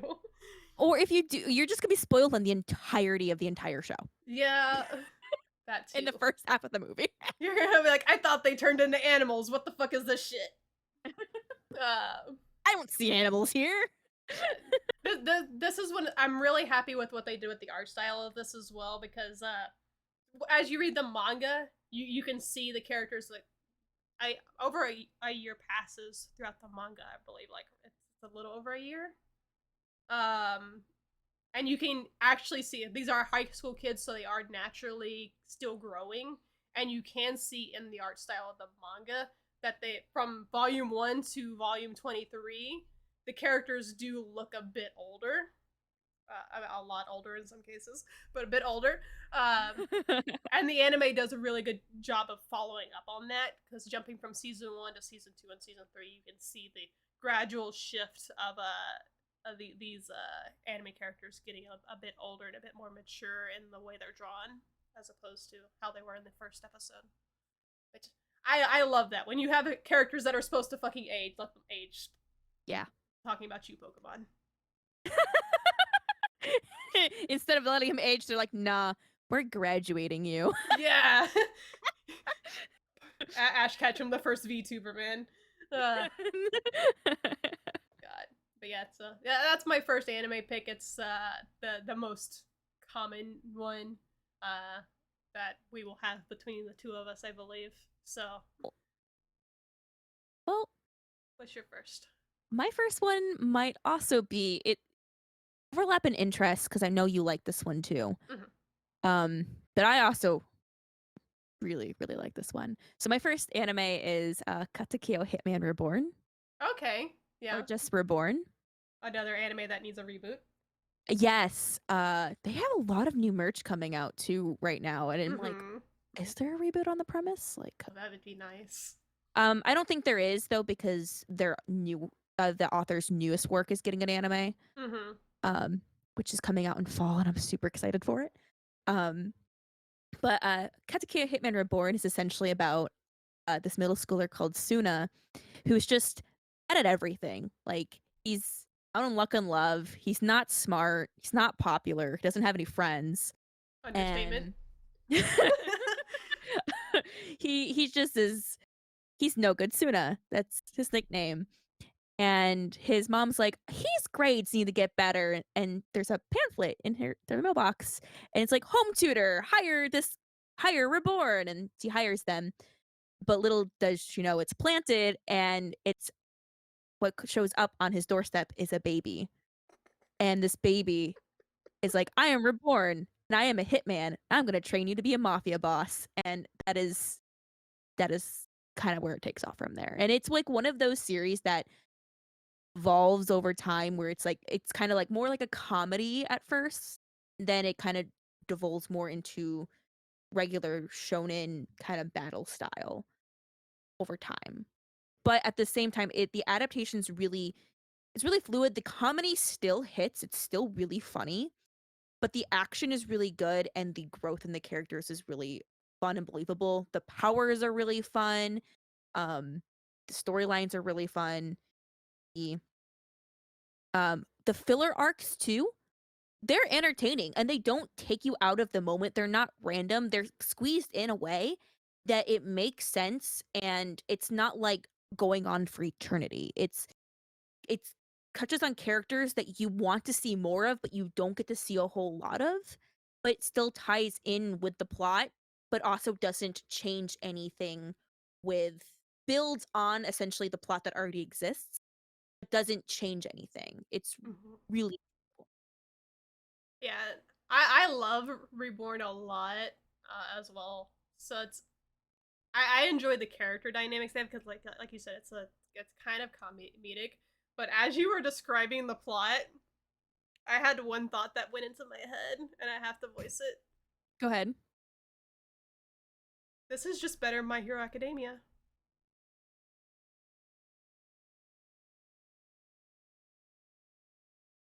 Don't. I agree on the better part. I agree on the better part, but No, I'm like think of it. So the I only agree on difference. the better part, but I'm like, I don't really think my hero is Literally, like this. My Hero Academia is Deku is called Deku because he's useless and he like the only difference is he wants to be a hero. He's and Suna didn't want to be a mafia leader or anything like that. But All Might shows up on his doorstep and is like, "I'm gonna train you to be a hero." I don't know. There was a different series though that I've been reading or watching. I don't know. I don't remember what it was, but there was something I was watching or reading recently Mm-hmm. that gave me such Reborn vibes, but I can't Interesting. remember what the heck it was. Interesting. If you remember, let me know because I'll curious on I that. will. I'll let you know. I just uh see like I don't have an issue with my hero. Mm-hmm. Like not But my favorite by any I means, have but a I huge don't issue with My Hero. but So. I don't have like an issue like you do with it. I'm keeping up with it. Mm-hmm. But not the anime. I gave up on the anime. Yeah. um, but gosh, I really love Reborn. It's that classic shonen. It's back in that like golden era of Mm-hmm. shonen for me. Yeah. But it also its English license was terminated way too soon. I will say Reborn is one of the three. I think 3. I don't know. Actually, I don't know if one of them is a shonen, so I'll say for sure one of the 2 shonen manga that I had went through to read. Um, Granted, I didn't finish it because I struggle with reading shonen manga, but it is one of the 2 that I guaranteed like I attempted and I made it decently far. Because I was addicted to the story and I wanted to like finish it out because the anime does not finish it out. No, it does. So The anime still ends at a good point, though. yeah, it ends in a way that like I didn't even realize there would be more to a point. Like I was like, okay, this is not the best ending, but this is definitely at least an ending. It's actually the anime's ending is actually better than the manga ending. Oh really? Okay, then maybe I won't read the manga. That's kind of why well, it's not like the manga ending was bad. It just Mm-hmm. wasn't satisfying. Fair. Whereas with the anime, that's why I like the anime more. Is because I Mm-hmm. felt that the anime ending was just a little bit more satisfying compared to the manga. Okay. And the last 2 arcs, they were fun, Mm-hmm. but I far prefer the arcs that were adapted in the anime. So like if it gets a reboot, it gets a reboot. If it doesn't, it doesn't. I kind of to me it doesn't seem like it needs to. I think the anime is fine the way it is, which is why I just bought it recently. So Fair. I have to ask something because like I'm trying to remember if I read past the manga or not, or read past the anime. Like, so I'm remembering the scenes for where I was at or what I last remember, but I don't remember if I'm remembering them in color or not, and I don't want to spoil. So I'm gonna ask: was if something was in the anime or not? okay. And I'm gonna try and make it as vague as possible. If you haven't watched Hitman Reborn, just go watch it. And if you've already watched it, you're gonna know exactly what I'm talking about. The hedgehog going crazy and then crying, was that in the anime? I don't remember Okay. because that could be a few different parts. Um It's the first time they just got overwhelmed, freaked out because they hurt somebody, and then they went fucking ballistic because they thought they were gonna get bitten to death. I It's don't remember. okay. It's been a really long time. I'm currently in the middle of like kind of spot watching it from hmm like not necessarily the beginning, but like the first big shonen arc ish, I guess. Okay. Um, but the where that would be far later. Okay. Because So again, so you're having the same thing. You know what scene I'm talking about, but you also don't remember if it was in color, if it was in black and white. well, I don't remember the details of the battles very well. Like, Mm. because for me, the most memorable part of anything I read is never going to be the battles for me. Well, that's why I brought up that one though, because that wasn't so much of a battle as much as that was more of a very cute moment. I mean, it is cute, but I remember like more like the regular daily Okay. life interactions Fair. more so than anything that has to do with the powers or things. Don't really. Fair. But yeah, that's a scene that sticks out to me, and I remember that was like close to where I was at with the manga, but I don't remember if that got adapted yet, so I don't know exactly where the anime left off anymore. It's been a Okay. while. I guess I have to revisit the anime at some point. Because I'm definitely probably not picking up the manga again. Unless I get. Well, guess who just got some new Reborn Blu-rays? Oh my goodness. So, Nice. hit me up. Bet. Um, okay, so my second anime, and this is the other one that will probably be predictable because I know you've definitely heard me talk about this a lot. So when I get made fun of the most a lot. Okay, I know exactly. Yeah. Then.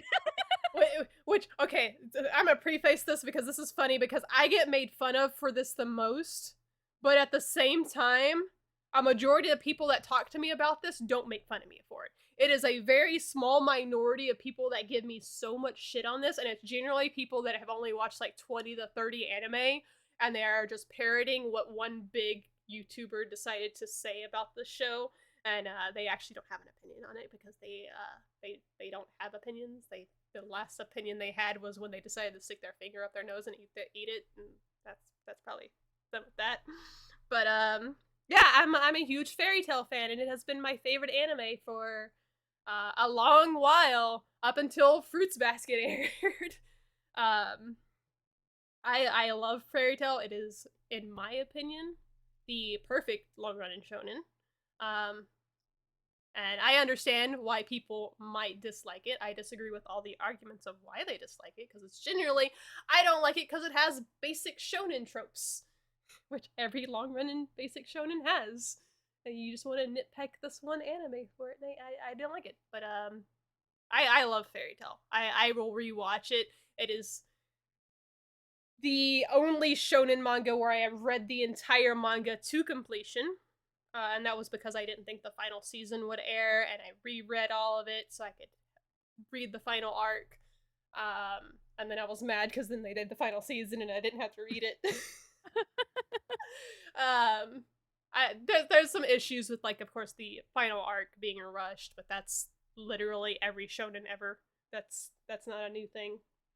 But it's about the Fairy Tail Guild. It's not it's a shonen that has a lot of main characters because the entire cast is basically the main character. But Yeah. it kind of follows mostly two characters, Lucy and Natsu, two of the wizards from this guild, and their adventures throughout this guild. But the one thing I really like about it is that it is one of the only shonen. I think Bleach is the only one aside from this where the plot for it, the main driving force, stays consistent throughout the entire series to a degree. Um, like with Bleach, after we get past those first 10 episodes, you get to the arc where you're introduced to the main bad guy, and that main bad guy remains the main bad guy for every arc after that, aside from, of course, filler arcs that are horrible in Bleach. But that the main bad guy is still the main bad guy. Whereas in Fairy Tail, you don't know who the main bad guy is, but if you go back and rewatch it, the main bad guy has been there from the first arc. They have been brought up in every arc in some way, shape, or form, and they have been a pivotal figure, even if it's just by legend or by a word of mouth. They have been there. It is everything leads up to that final arc and that final battle, which I think is absolutely amazing because as much as I love Naruto, the Kaguya shit out of nowhere was you know, I would have been okay if they would have left it at Madara. Cuz yeah, that was built up. The main bad guy in Fairy Tail is basically built up like Madara is throughout the entire series. So I think that's amazing. And then they have Fairy Tail Zero, which is a prequel to it that is kind of shows the history of the main bad guy and the start of the Fairy Tail Guild as well. I I like shonen a lot, and I just think it does everything a shonen should, and I don't think it should be criticized for doing things that shonens do. You know. Yeah, no, I think Fairy Tail is pretty decent. It has like a really good cast and assembly. Mm-hmm. Everyone's everyone's interesting and unique. Um it was like one of those series that I was actually surprised by how much I like it. Not because I had pre-connotations of it, Mm-hmm. but I when I first uh saw Fairy Tail and was introduced to it, it reminded me of One Piece. And I like One Piece, but I had a hard time getting into One Piece because of the art style. And Yeah. at the time, I thought Fairy Tail's art style was very similar. It's Mm-hmm. very now I can see it's very, very different. Mm-hmm. But at the time, they kind of to me resembled each other. I can see that a lot, especially with the first season of Fairy Tail. Yes, the very Because intro. Like, so because the one thing that again I give credit to Fairy Tail a lot. Instead of doing the outrageous amount of filler that Naruto, One Piece, and Bleach did, it went on hiatus instead when it caught up with the manga, and yeah, that the hiatus did kind of hurt the rolling of the momentum. the momentum for the hype of the show, because we went several years without a new season of Fairy Tail, but when it came back with a new art style, which is Yes. a much better art style, so it's much easier to watch. So the first part of Fairy Tail I can see being very similar to One Piece in a degree. Yeah. I would actually say first season of Fairy Tail's art style is very reminiscent of like mid One Piece art. Yeah. Yeah. You can definitely get that vibe. I Mm-hmm. also think like Fairy Tail has like some really good couple dynamics. Yeah, And some of the best unlike custom most mechanics. shonen series, they follow through with them. I Yes. can give Fairy Tail that props. They Mm-hmm. follow through with the romance they set up, and it doesn't slap you in the face like, nope, they don't get together. You're like, what? It Or also it's like, has oh, they get together, but we don't know anything more than that. yeah, it also has one of the best enemies to lovers romances of Yes, all time. it Um, does. It does. and that redemption arc, like I'm a sucker for a good redemption arc as well as a good enemies to lovers. So it managed to do both in one series with the same character. It's always been very dear to my heart, and it gets a lot of shit from a very small group of people that are just very loud. But the community that follows Fairy Tail and that are fans of it are very dedicated to it for a reason, and they understand why. Uh, it's one of those fandoms that like it gets a lot of shit from people, so they just don't talk about it as much anymore because like you can't. I couldn't go into a chat without saying Fairy Tail is my favorite anime without somebody chiming in, oh, you must be new to anime, and then I look at this person's fucking anime list and they've watched 32 anime total. I'm like, excuse you? To be fair, that is also my first thought when someone tells me their first favorite's Fairy Tail. Oh my But god. it's not because it's like a like because of the quality of Fairy Tail. It's just because that's just like a something that people start early or used to start early. Nowadays, I don't think I'd think that because not a lot of people start with Fairy Tail. But Mm-hmm. for a while, Fairy Tail was like one of those like intro anime. Which I can see that because it was one of the like staple long running shonens for a while. And now Yeah. that would be like Boku no Hero or Black Clover or Or Attack on Demon Titan. Slayer. Demon Slayer. I don't want to give credit to Demon Slayer. Okay. But yeah, your second anime. My second one is one I have shared with you recently. Mm-hmm. Um, that is Showa Genroku Rakugo Shinju. Okay. Um, in English, the manga is called Descending Stories, which I think is a dumb title, but it's fine. The second season of the anime is called that, which makes a little bit more sense now.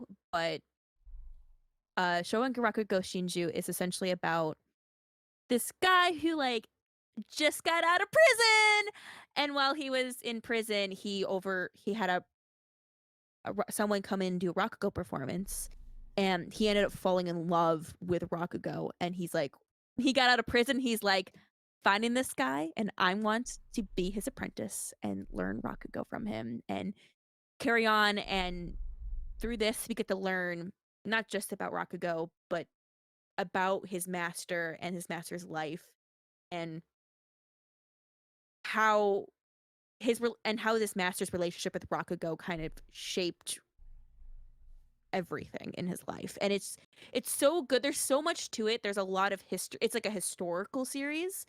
But it's really well written characters, a really good atmosphere.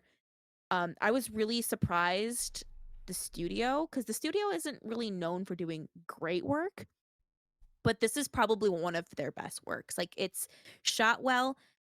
These stories are like actually performed and you get to see them and hear them, and they're subtitles. You get to actually like know what's going on. It's really it's anime as an art form. It's essentially what this is. There's no amount of words I could do to give this series justice. It is just to me a solid 10 out of 10 really well done anime, but also something that will destroy you. Yeah, I Destroy agree. yourself. So I've only watched the beginning of this. You reminded me that I need to pick this up again.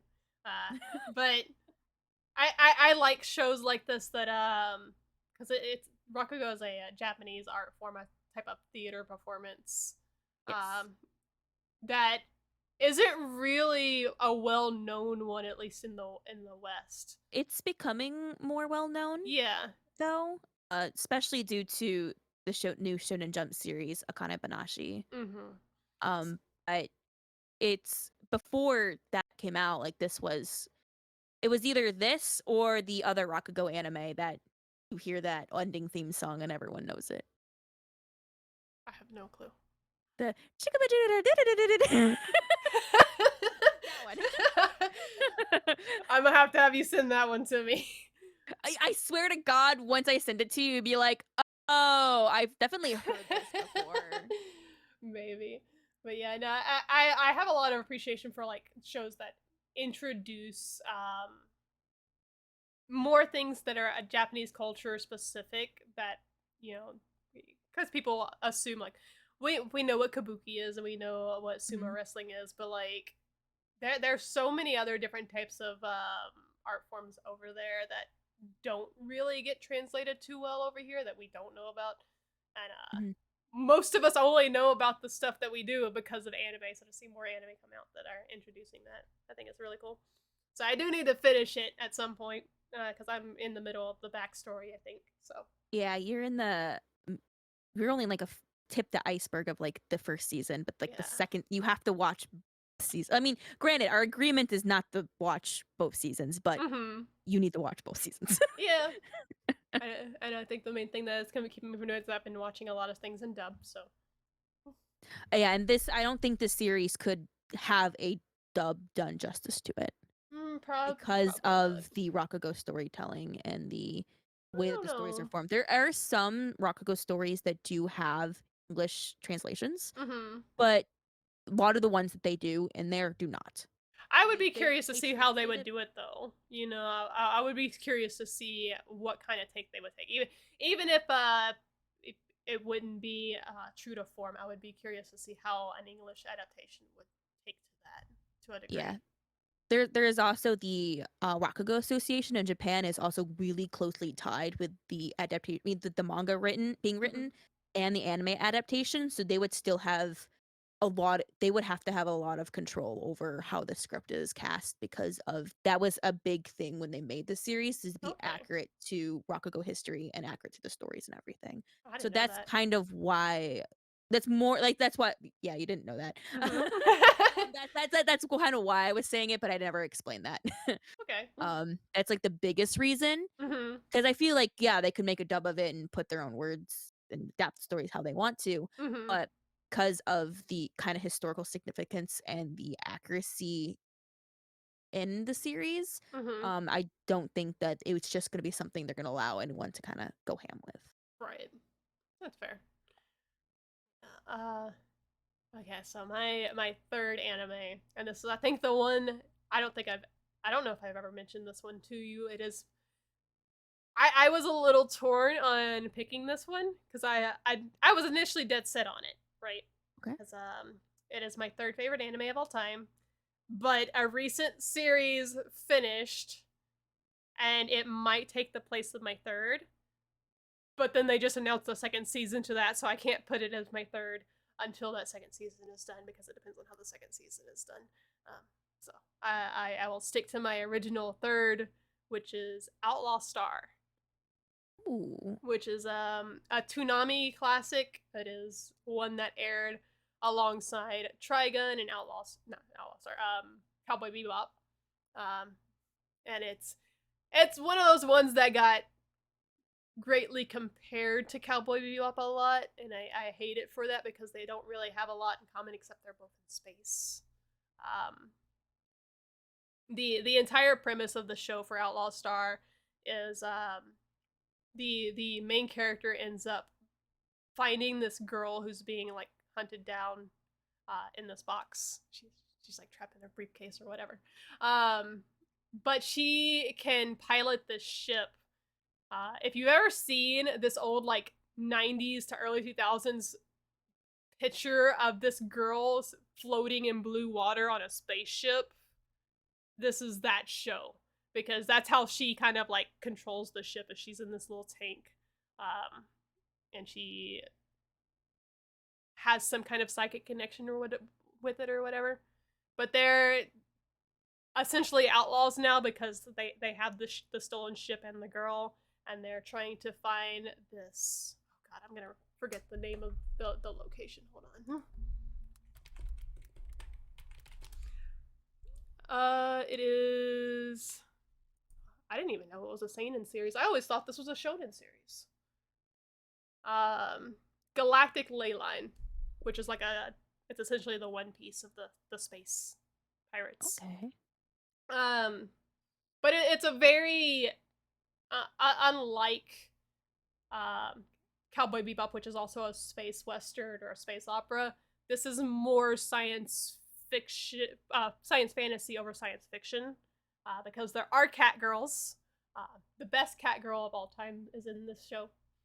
Nobody can convince me that Aisha Clan of the Clan is not the best cat girl of all time.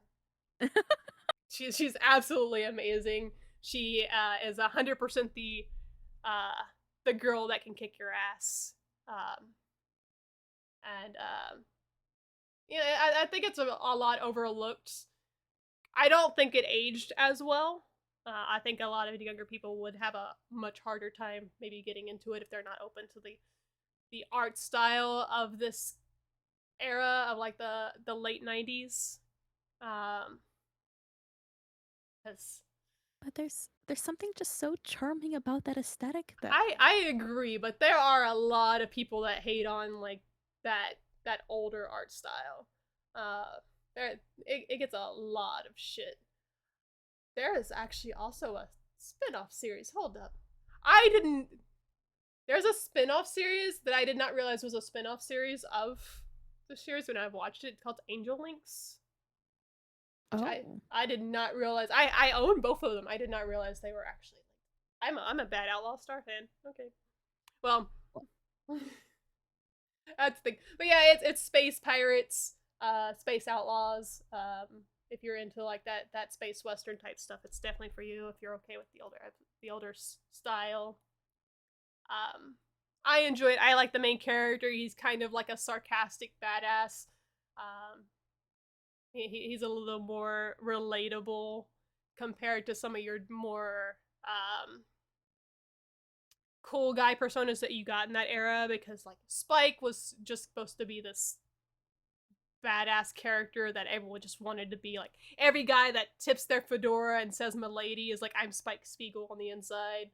Or the or you have the Trigun one where he's a really cool character, but he's really goofy and he's a little too over top to actually be kind of a relatable character.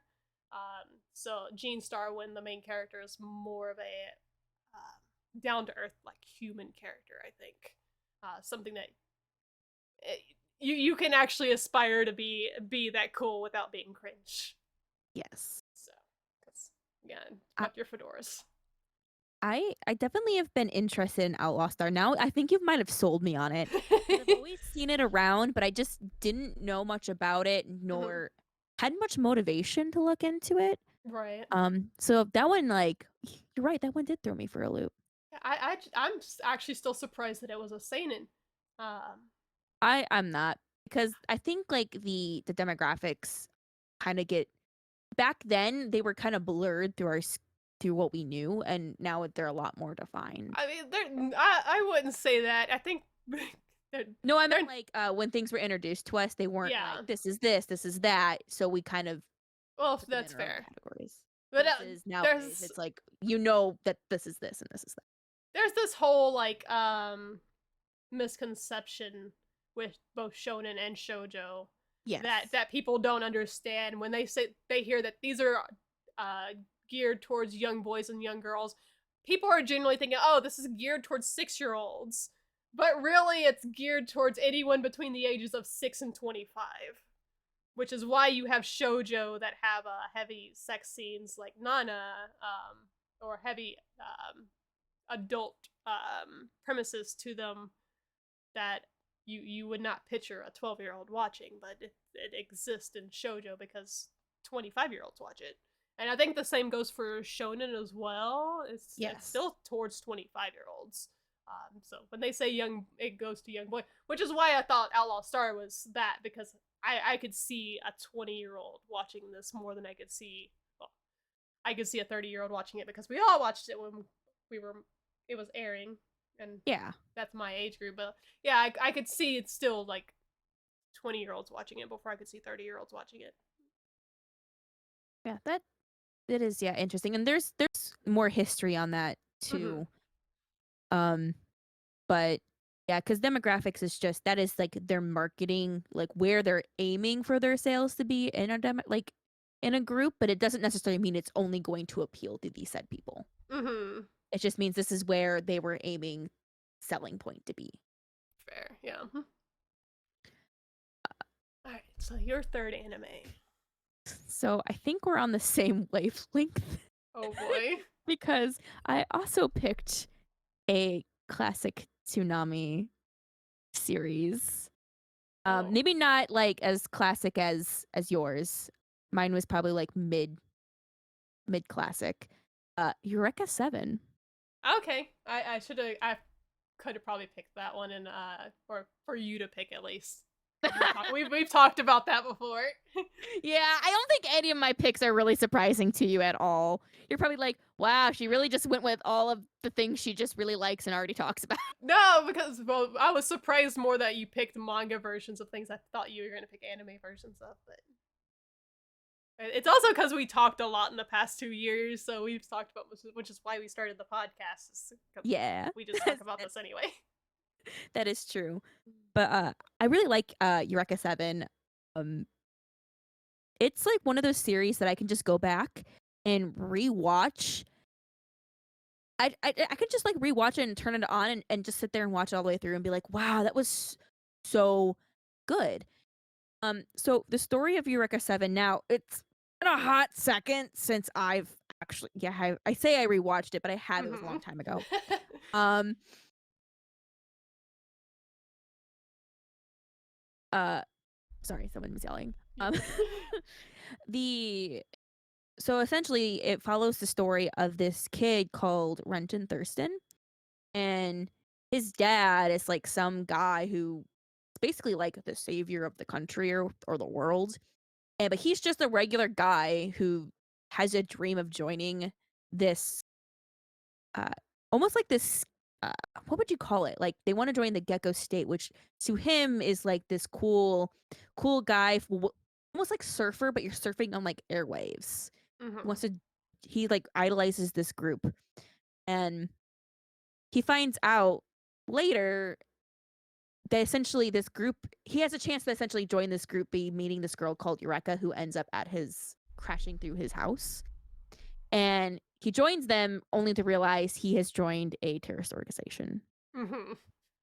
And it's a really good coming of age story of someone growing, learning to love others, to love them, and not just to love yourself. I mean, to love, oh my God, I'm so stumbling. Um, Well, we have it's been a great recording for like 2 hours, so. that is true. Um, it's a great show about like him learning to love others and to respect others and to see the life, especially through such a situation where you're being forced to see life through an adult's eyes because now you're suddenly in this adult situation that you didn't think you'd be in because you idolize something. It's also a story on the flip side of learning to love and value yourself.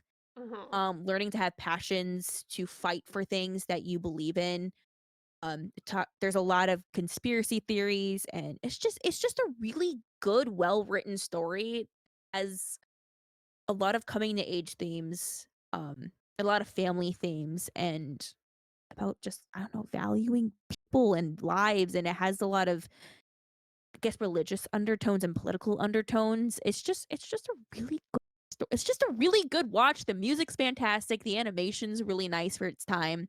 The English dub is amazing. So same with the Japanese dub. And it's just really enjoyable. Like I watch it every time. I'm like, this is just good. This is just I love it. It also has some of like the best romances I've seen in a show that isn't a romance anime. Yes. And very like down the earth and relatable characters in Mm-hmm. these romances. Which So I got into Deca 7 for a very, very shallow reason. I stayed around for a much more genuine reason when I watched all the way through it. But I saw Moondoggy and I immediately decided to watch it.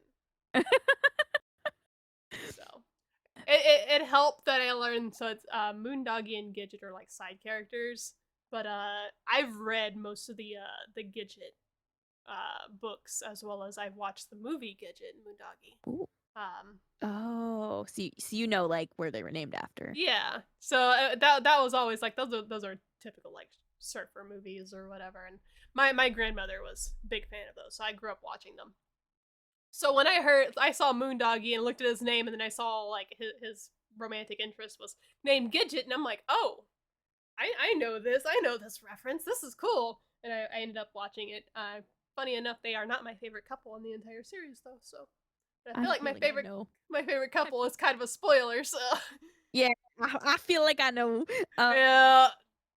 But it's so funny because my reason for getting into it was like there's two reasons. Mm-hmm. A, I was obsessed with Johnny Young Bosch and Fair. any role he played.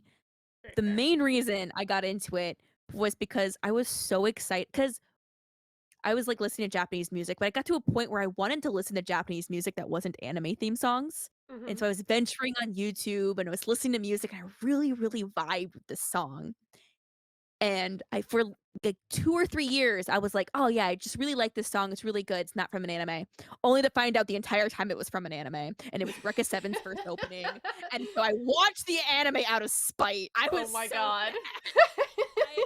I also saw it in, like, previews on, like, anime DVDs, Mm-hmm. because you can, like, watch, like, what they're promoting, and Eureka 7 was on there all the time, so Yeah. but I Yeah. kinda watched it out of spite. That's fair. Yeah, I didn't watch it when it was on Toonami. Again, I watched it after, and it was after I had access to watching it online, and it was 100% just because I was googling it for one day, and I saw the character, and I was like, okay, well, I'm watching this now. Most of my reasons for watching anime, however, in the early 2000s was generally I saw a character in an AMV and I liked them. Oh, yeah, that was how I got into all of my early stuff. AMVs or your anime recommendation go to back in the day. They were you'd be like, "Oh, this couple," or you would, like, click an AMV and you didn't realize it was a mashup of couples, and you're Mm-hmm. like, "You know, that couple are really cute. Where are they from? Where's Right. the sauce?" But, of course, we didn't say sauce back then. We're like, "Source." Yeah, and then you do source, and then the first response is True Tears or Boku no Pico. Yep, even if it's not. I actually have never found out, is True Tears even an anime, or is that just some shit they would say? No, that is an anime because It I is anime. think I Okay. bought that anime. Okay. Like, for that Boku no reason, Pico, I I actually, recommend. I of course know because I own it, but, You'll now and I own True Tears. We got our bases covered. but yeah, so, uh, no, it's early 2000s YouTube recommendations were wild because like you couldn't ask for a source back then. You still kind of get it now. If you were to ask it now, you still get that one dude that's hanging on to that like 10-year joke of, oh yeah, that's Boku no Pico. Like as if everybody in the anime community doesn't know what Boku no Pico is now. But yeah, Yeah, or or they're just like they listed it like over like like the really bad AMVs where they just like listed their sources over everything that uh, they put in there. That those existed oh my too. god, Those no, those were nice. were they were nice, but they were also very mood ruining. No, the mood ruining ones were the ones that didn't bother to try and find the raw files, and they put the ones with the subtitles in it. There were some that was all you could find. Yeah, I mean I know a that's lot of fair. Kodocha AMVs like could not find those raw files. I remember seeing subtitles sometimes in AMVs, and I'm like, what language even is this? Oh, I remember sometimes where you would, like, go watch anime for you would click on the subtitles, and it was all memes. They were all meme Oh my subtitles. They were god. not correct, but, of course, you didn't realize that. You're watching this with in good faith, and the entire subtitles are memes, and you go out there thinking something else completely happened than what actually happened because they memed it just enough where it was believable. I actually have a very funny tangent on this one because so we stated before, neither of us really know Pokemon. I don't know shit about Pokemon. Everything I know about Pokemon is not good. And the first time I've ever actually, I generally say the first time I've watched Pokemon was a couple years ago when my community made me watch the first movie for the first time. But that is not entirely true. I have watched one episode of Pokemon with my ex-boyfriend. Um, and it was on a One Piece site where it had subtitles and it was like a new season. I don't know what generation it was or whatever. I don't think it really matters. He's still 10 years old. But the subtitles were obviously a meme because the entire subtitles, Ash is talking to Professor how he wants to go to the new region to get bitches, and Pikachu also has subtitles, which I don't think Pikachu actually talks. He was just saying Pikachu, and it was just like he was like, fuck you, bitch! Don't put me in your fucking Pokeball. I'm gonna kill this fucking thing attacking me," kind of thing. Like it was just 100% Ash just like, I'm going to the new region to catch some hoes. I want to get some bitches, and the professor's like, yeah, I'm gonna bang your mom, and then Pikachu's just like, I want to fight shit, and I'm like, if Pokemon was like this, I might actually fucking watch it. And then we watched the second episode. It wasn't like that. We both turned it off. But that was my first introduction to watching the Pokemon anime. It was actually meme subtitles. So, yeah. I don't think the only time I've seen like the anime like actually being on, so my roommate would watch it. And so I would just be on the background sometimes, but I never really watched it. Yeah. Before then I just knew about Pokemon cards and that there was a video game that I wasn't allowed to play. So I thought I knew a lot more about Pokemon than I did until I started streaming, and then everyone told me everything I knew was wrong. Everything I knew was much better than what actual Pokemon is, because yeah, I thought they were at least putting out decent games. I didn't think they were putting out Cyberpunk, but you know, people want to pay $60 for a broken game and say it's fine. That's on them. I do want to pose this question, however. yes. Because we have went on for over 2 hours now. We still have the hot takes to get to. So do we want to make this the entry episode extra long, or do we want to do an extra episode and make the hot takes on another episode? Well, we'll have plenty of hot takes that will appear over time. So I feel like we're okay with. Let's make it extra long. I'm in the mood. I'm ready to talk about my hot takes. Okay. I've been like waiting for it. I just wanted to make sure because I mean, we will be releasing these episodes bi-weekly. We will take. I want to go for more like the 2-hour mark since we're doing bi-weekly. Yeah. But since we went over, I want to make sure we're on the same page. Yeah. No, just for this first episode, I think we over prepared our content. Probably. We were worried we wouldn't be able to go on for an hour, and here we are, 2 hours and 15 minutes in. All right, then take us into your first hot take, Shio. You are gonna hate me. Ow. I swear to God, if you make me rearrange what my hot take is again. First hot take is that Bleach is an isekai. God fucking damn it. We're changing up my hot takes. Bleach is an isekai. An isekai, most isekai, like the generalness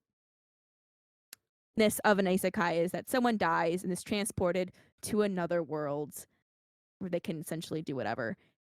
Bleach, when people die, they go to another world and are essentially living a whole nother life. And most people don't remember, but Ichigo remembers. Bleach is an isekai. You have more, or am I allowed to tell you you're wrong now? Give me 1 second.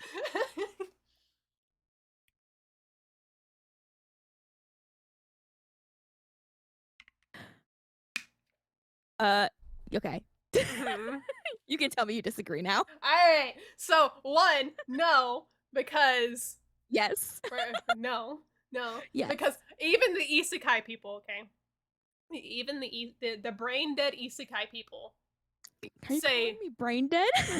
you are you at this point maybe. Even they agree that one, Inuyasha is not an isekai because it's time travel. It's Yeah, not. there's no death. There's There's no death.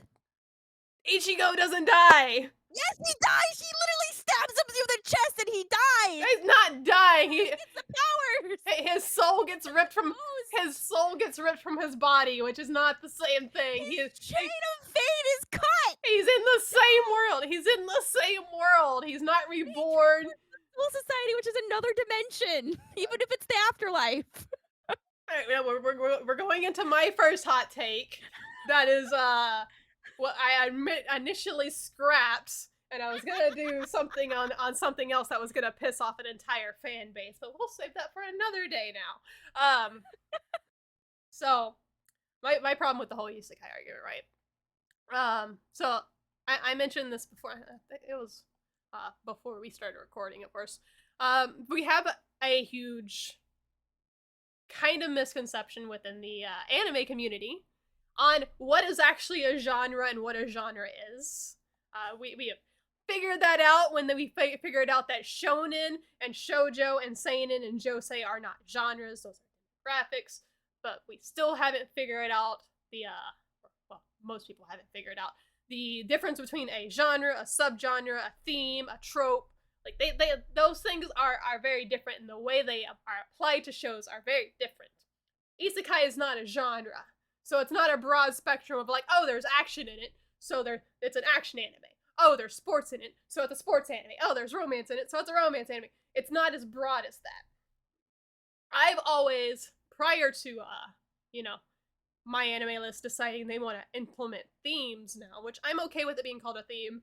I think it kind of fits. I don't really fully think it fits. I was referring to them as title tropes because it is similar in a way to Magical Girl is, where most of them have the word Magical Girl in the title, where most of these have isekai in the title, but it's not to be taken as literally. It's not a broad term that is taken literally, because if you're gonna put Magical Girl on something just because there is a magical female as a main character, then we have a lot more Magical Girl series than we initially thought.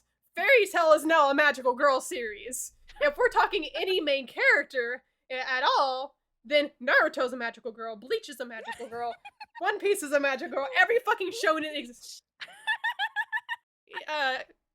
What you got? Rukia and Orihime have magical powers. Yeah. So yeah, all these shows with females with magical powers are now Magical Girl series if we're gonna take it that broadly. To that extent, it is also even Magical Girl series don't meet these requirements because we have Magical Girl series that don't have magical powers. Like Revolutionary Girl Utena is a Magical Girl series, and she just fights people with a sword. She's just a high school girl that fights people with swords. Really? Yeah. I didn't know that. Magical powers? No. Revolutionary Girl Utena is essentially like the new Gundam series where she is fighting and the lead fighter of the school is now engaged to the bride of the school, and she is fighting to keep her bride, basically. Because all the guys misuse the bride and abuse the bride whenever they have her, so she's just trying to protect the girl. But yeah, so she just fights with two swords. She does not have magical powers, at least not as far as I watch. If there's more magical powers past episode like 20, then I have no fucking clue. But I do know in the movie she turns into a fucking car. I think. I'm not sure. It was a weird ending. I watched the movie when I was like 14. There was a big lesbian kissing scene, and she turned into a car. I don't know what that was about. I don't think it was magical powers though. I'm not sure. But yeah, so the main series does not have really magical powers into it. As well as, go ahead. They turned into a car. Did they turn into Truck-chan? God. Is this the I'm gonna have to rewatch the movie because I don't remember. I used to have it, and then my mom walked in on the lesbian scene, and then she took the DVD away from me, so I never got to rewatch it, and I haven't watched it since.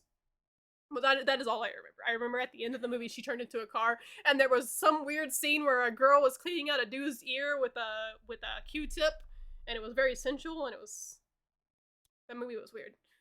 I was also like 14, so. But yeah, so we also have magical girl series that don't have girls in them. What's the magical boy show? High School Defense Force or something like that. Yeah. Yeah. You tell me that's not a magical girl show?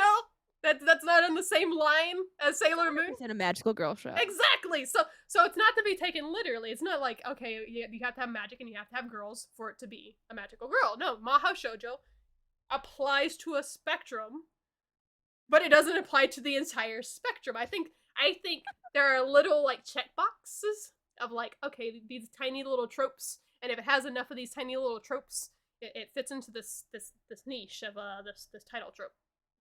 And I think for magical girl, the overarching trope that kind of binds it together, and this goes for the original magical girl series they were idols that turned in that they were normal girls that turned into idols and then back into the normal everyday girls, to Sailor Moon, everyday girl that turns into a justice fighter, all that. I think the big thing that keeps them to be a magical girl is the duality of a double life. It is an overarching theme of you can be an average day Joe or Jane or whatever, but you live a kind of a supernatural life to some degree that is not known to the rest of the world, and you have to balance that. That sounds a lot like Bleach, to be honest. To the rest of the world, he's just an ordinary punk boy, but I will accept identity. I will accept Bleach being a magical girl before I will accept it being an isekai. But okay, so to that degree, I just like isekais greatly. So, but my big thing, and again, this is not a trope that has to be I've seen in all of them, because again, Cardcaptor Sakura, she doesn't transform. She has magical powers, but she doesn't do the transformation thing. But again, most people don't really know her power or anything like that. And then of course we have series that magical girl that after Madoka Magica came out became more of a parody, where we have Magical Girl Sight, which is more of a horror thriller type show, and then you have Ore, which is whatever the fuck Magical Girl Ore was. That was a trip. But yeah, I think isekai is more down to the fact of like getting transported to this other reality, but the overarching story isn't so much on going back to your original reality. Which is why I don't consider things like Fushigi Yugi. Why it's a twist. No. I don't consider Fushigi Yugi, Digimon, Inuyasha, or anything like that as an isekai, because the main points of Fushigi Yugi, Digimon, and Inuyasha is the fact that they either travel back and forth, or the fact that the overarching goal is to go back to the real world. Though Digimon being considered an isekai, and I fucking hate Nuxtaku for this because this shows up in my goddamn Twitch chat all the goddamn time. Digimon being an isekai doesn't really work because they're only trapped in the digital world for the first arc of the first series, and there are 6 arcs. It is like that is the setup for going into the digital world, and then after that they go back to the real world, and then most of it is them going back and forth, or them just being in the real world. It's not them being trapped in another world. So no, I do not accept this Digimon being an isekai. I do not accept this Bleach being an isekai. I do not accept Inuyasha being an isekai, because they aren't fully trapped there, and they have an intent to go back that is constantly revisited until they eventually make their way back. Whereas most isekai, they're reincarnated and stuck in this other world, or they are transported to this other world by some godly creature, and they're like, oh, I want to go back to my real world, and it's never touched on again. Like, I watched all of what was season 1 of Shield Hero, And Oh. in the first two episodes, he's like, I just want to get back to my real life or whatever, and then it's never talked about again. It's never breached that he wants to go back to the real world. He's just the shield hero now. I'm like, Well, all right, then wouldn't Sword Art then by that definition not be considered an isekai because they talk about it throughout the entirety yeah. of the series? I don't consider Sword Art isekai. Ooh, now that's a hot take. I just think it's a bad anime. That Yeah. is not a hot take. uh, I didn't say I agree with that, but uh-huh. I don't but that is not a hot take. Yeah. But yeah, no, so there's a few um anime that have come out this past season, however, that do kind of debunk this theory of mine, just because you have the one girl that's, I'm going to another world and I'm coming back to my world and I'm just being rich in the other world kind of thing. Oh But yeah. I hold that along the same lines of like, okay, well, they're running out of content the same way they did with Magical Girl, and they just kind of have you know, they're instead of turning it into a horror show, they're turning it into, a new kind of parody, which is generally the run for these types of shows. We haven't really gotten a true to form new Magical Girl show since Madoka Magica kind of debunked the entire genre. And I think Isekai has long past its run and is getting to the point where it's being debunked as well. So that's my stance on Isekai being. But yeah. All right, But, your next bad take. It can't be as okay. bad as the first one. So We're revisiting one that we have fought over tooth and nail already a oh lot. no. Um, so I'm gonna continue on to our bickering, so we can end on something we might agree on. Oh no, we're not, because my last one's gonna piss you off now. Oh well, my my last one, I think you'll agree with me, but this one you won't. My hot take is the Fruits Basket reboot is a poor adaptation and it underdelivered on what they were hyping. I mean, again, this is not news to me, and Yeah, I it's not don't. news to Yeah, you, but it's something that I know you wholeheartedly disagree with. yeah. I think it's, as far as an anime adaptation, I think it's one of the best, especially considering the mangaka had his probably more hands on that adaptation than any mangaka has ever had on an adaptation of an anime of their work. She fought tooth and nail to keep an adaptation from happening if it wasn't going to correct the injustices that happened on the old one. So, Yeah, but so while they did fix the things that she had issues with, mm-hmm, where the adaptation falls short is that the season 1 I think did a fine job. mm-hmm. I didn't really have many issues with season 1. You When like, season 2 and stuff airs, it's not even like oh, they didn't adapt this because yes, I'm upset that there's certain things they didn't adapt mm-hmm, because we were told it was going to be a complete adaptation. They kept saying this mm-hmm, is a complete adaptation of everything that the manga was missing, mm-hmm. which is not true. They kept out stuff, but that is why they underdelivered. Now, the reason I think it's a poor adaptation, you can really see it in season 2, where a lot of the scenes that they're showing, they're just really bad shots. Like it's like, oh, here's like you see this giant ocean and like the character, you're not feeling the characters because of how it's being shot and relayed. Like here's Akito having this like giant like discussion or inner thing, but they're like in the corner of the screen and like for a very long time. And it's just like, okay, like there's so much more emotion going on that they're not showing or feeling or atmosphere in these scenes, especially like the beach arc, I think is the biggest example of that. There's certain things, yes, they did really there's certain things they did do well. Like I'm not saying like it Mm-hmm. is the worst adaptation of all time because it's not. But I think that it is not as good of an adaptation that people say it is. There's a lot where they're under delivering, there's not good scenes. Music sometimes for season 1 didn't so much do this, but season 2 and 3, like the music just like fit because you would think that they would throw in more unique pieces for different unique situations. Mhm. But they kind of keep repeating the same things and a lot of the music starts losing its significance, or they overplay certain tracks to the point where it's like, "Oh, this track again." Um, where it kind of loses its significance because it's used for every scene instead of like scenes that are unique to what it's just as a adaptation from like a staff standpoint, I don't think it was done well. Like the voice acting, very good voice acting on both ends to me. And I do like I know that's your thing, but I Uh-huh. enjoyed it both on both ends. Um I the opening endings are what they are, so the people like certain songs, people don't like certain songs, so that's Mhm. fine. Um I don't like how there's a lot of stuff that they could have really developed on or we could have gotten. I felt like the last season was really, really rushed because you have a lot of time to like seep in and all this stuff, but everything happens so fast. And yes, there was like rearranging.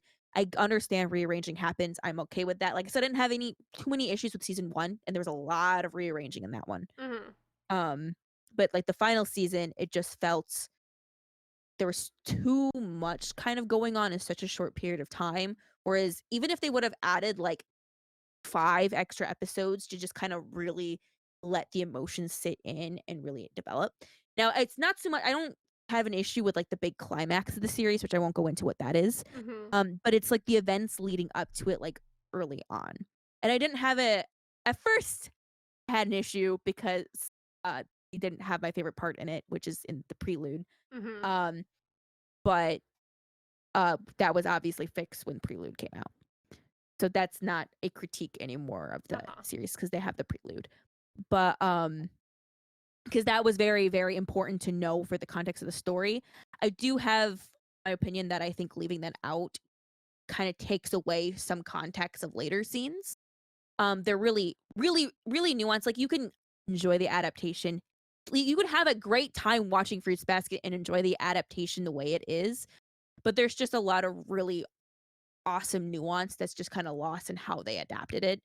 And that's why I don't think it's a great adaptation. I think it just it underdelivered on what they promised, and for such a series that has an amazing interwoven interwoven story that flows really well, um, I feel like the way that they chose to adapt that story overall was just not great. They had also some moments that they over dramatized that kind of while if you're watching them playing, you're like, "Wow, that's that," but it kind of also can sometimes take you out of a moment as well. But I can see where people wouldn't as well. So, like, Uh, it's like I think it's a really poor adaptation in my so opinion. I just want to ask one thing before I fully counter because you know, I of course have a different stance on this.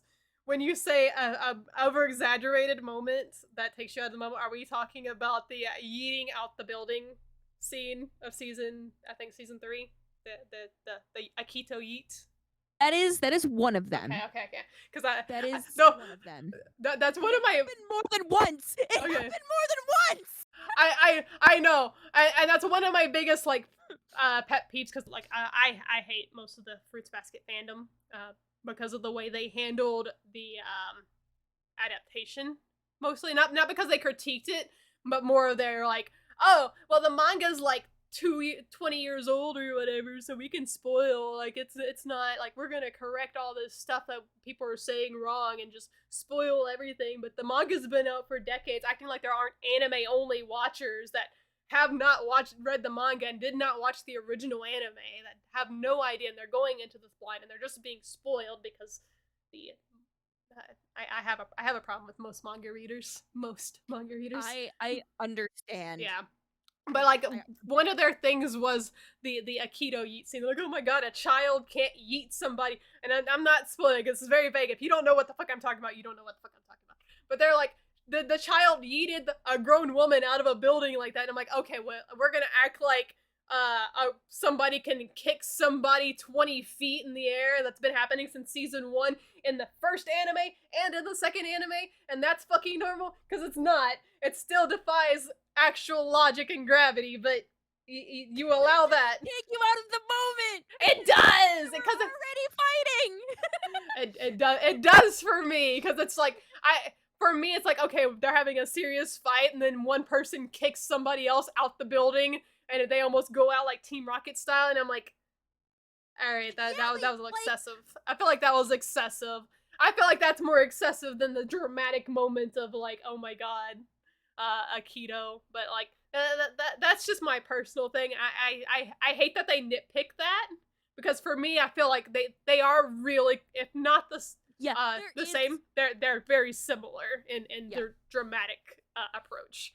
Yeah, But the one I'm thinking, the other one I'm thinking of is like during kind of the climax of season 1, um, where, in all honestly, what would if that actually happened? That would kill someone. there's a lot of things that would have killed somebody. Do we need to talk about Kagura? Oh, well, okay, that's a Yeah. whole other can of worms. Um. But I do agree though that there's a lot of people who are super uber nitpicky over it, and even then, even you might seem like it to you, but I'm not even as nitpicky as them. I know, and that's why I'm still willing to have the conversation with you about it. But like, so for me, it's just like I understand your problems with it, and I understand like your indifference to certain things. For me, it's a take. It's your opinion. It's a take, which is fine. But for me, it is 100% just an opinion because I watched it, and I've watched it multiple times at this point, and I know, but I'm saying just from my standpoint is this is watching it over and over again, and then I have reread the manga since the anime aired and finished, so I could compare the two. Finally, I cried more in the second season of the anime than I cried in the entirety of the manga. Really, Yeah. I watched that whole second season dry-eyed, and I was like, "Ow." I was so This is like one of the most emotional parts of the series, and I don't know how I got through the anime dry-eyed. yeah, I watched through that anime, especially the first time, and but still, that's why I brought up that I've watched it multiple times because it still has gotten to me watching it through the other times, just not to the same degree. The first time watching it, I was on the edge of my seat. I'm like, I know what's about to fucking happen, but I'm still like, oh shit. I'm loving the music choices and I'm loving the way things are shot, and I like the angles that they took where it doesn't put as much emphasis on uh, either the background or the character themselves, and it just kind of takes you into the moment, and I like that choice.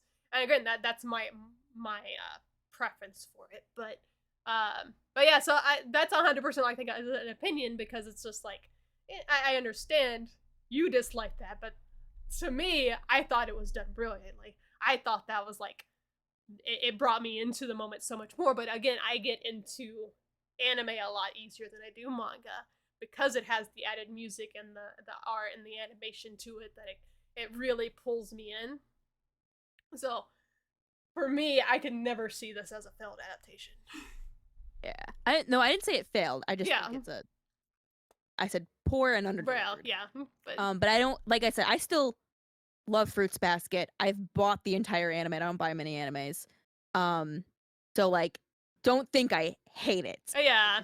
I'm aware. Yeah. But but for people who don't know, I don't hate it. Oh no. It's poor compared to what I think had the potential to be. Yeah. So for my second hot take, which is kind of related, and this is probably the one I feel like is gonna give me the most shit from the viewing audience and the anime community, because so I picked most of my hot takes more generalized anime takes and not so much specific anime, because I can piss off the anime community for specific fandoms any day of the week. I do that regularly, just for shits and giggles. So this one, I'm gonna have a lot of people that have only watched 20 or 30 anime telling me I'm an anime noob or a casual watcher, despite the fact that I have watched over 800 anime series to completion. You watched way more anime than I have. Yeah. Dubs aren't bad, and it's just your opinion, and you just think Japanese sounds better. Simple that I'm so sick, and this is one of the oldest takes I have ever had, where there is this ongoing fight of like anytime someone says, "Oh, I watch anime and dub," they're like, "Oh, you should watch the better adaptation and watch it in sub. You're a casual watcher. How dare you watch dubs? You can watch the it's not an accurate adaptation. Like they changed so much into it. The dub voice acting is bad. The actors are bad." And I'm like, the fact that the argument has changed because their argument before was is no longer valid, because originally the argument was you have the same 5 voice actors in every anime, which was the case when Funimation was uh going on the rise and they were doing most of the dubs and they only pulled from their same pool of voice actors. And it was kind of a problem, but the voice actors were still talented in their own way for the most part, with like 2 exceptions because I hate them personally, and my own personal bias against these people. I don't. Yeah. But like I didn't have a problem with even like hearing familiar voices in it, because you're still gonna hear familiar voices in Japanese back then because they reuse a lot of the same voice actors, but you just don't recognize it as much because it sounds cooler in Japanese. And if you don't think something sounds cooler in another language, then please explain to me why Japan keeps using English words to make their attacks sound cooler. But I think it's such a failed argument because like people will shit on dubbing so much. One, they'll say the dubbing's bad, they don't sound as cool, which I think is a huge discredit to the fact that the dubbing industry has changed a lot. And I'm going to say this with a huge caveat of accept anything done by Netflix, because Netflix dubbing has been very questionable. It's either been really hit or extremely miss. Yeah, it's definitely hit miss. They have had a lot of really good ones, and a lot of really I've bad had ones. the fortune to not really fall on a bad one yet. You're lucky. I am lucky. But yeah, so like there are bad dubs, but there are also bad subtitles. We're not gonna do that. And I have my own nitpicks. We'll put, since we just talked about Fruits Basket, I personally have a vendetta against Funimation's choice to make Momiji have a German accent, because it still does not make sense to me that he would. It makes sense for him to speak German words. He does that in the subtitled version. He wants to use German to be closer to his mother without spoiling anything of his actual past.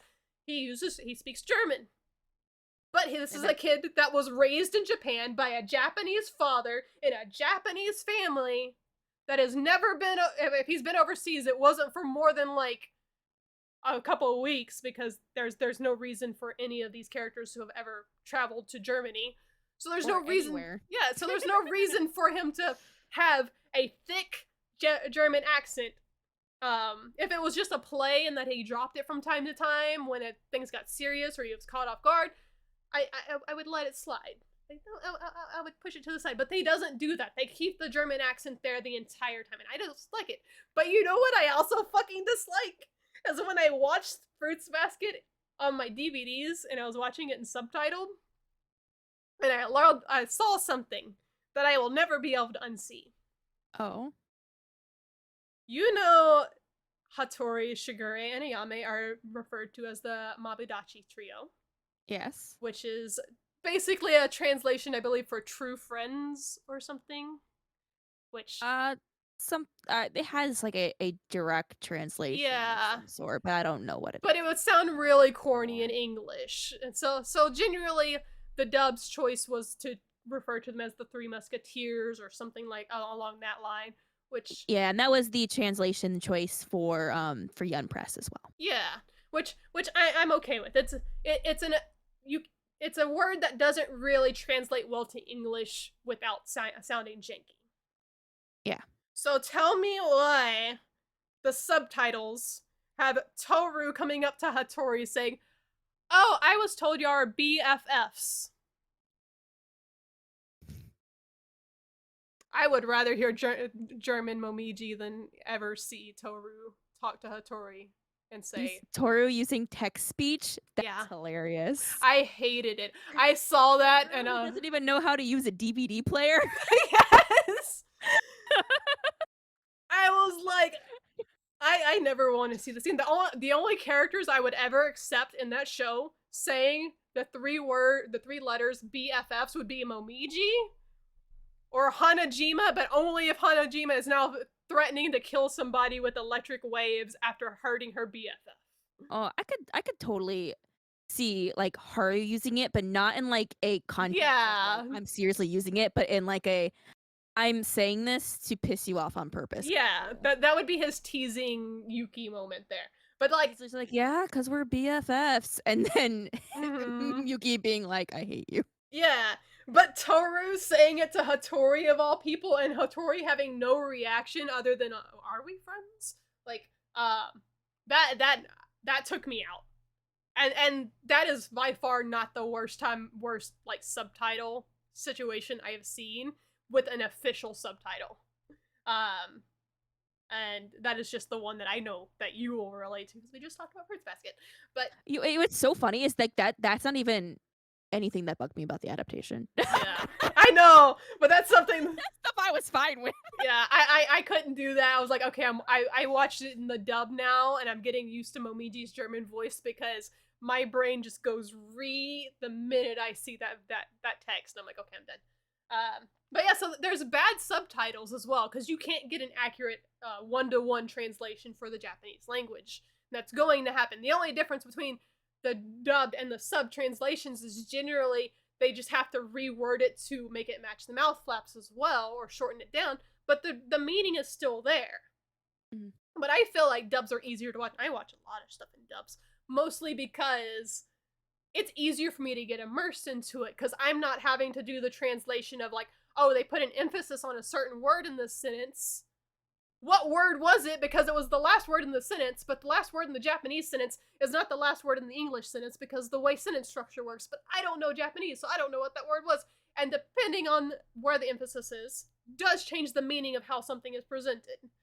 As well as just, I have to translate this in my head of who's talking. I have to pay attention to the subtitles as well as paying attention to the screen. I'm having to do all this fucking work around in my head, and I can multitask. But if I don't have to, I don't want to have to do it. I'm just gonna watch it and let my ears hear everything and let my eyes see everything, and I'm good. I'm enjoying it. And we have a unique era right now where most of the voice actors that have gotten into the industry are no longer just actors who happen to take a voice acting role. Which, if anybody went to a con 10 years ago and went to a fucking voice acting panel, the number one question they got asked is, how did you get into voice acting anime? And the question is always answered the same way. Oh, I was just an actor and I auditioned. Yep.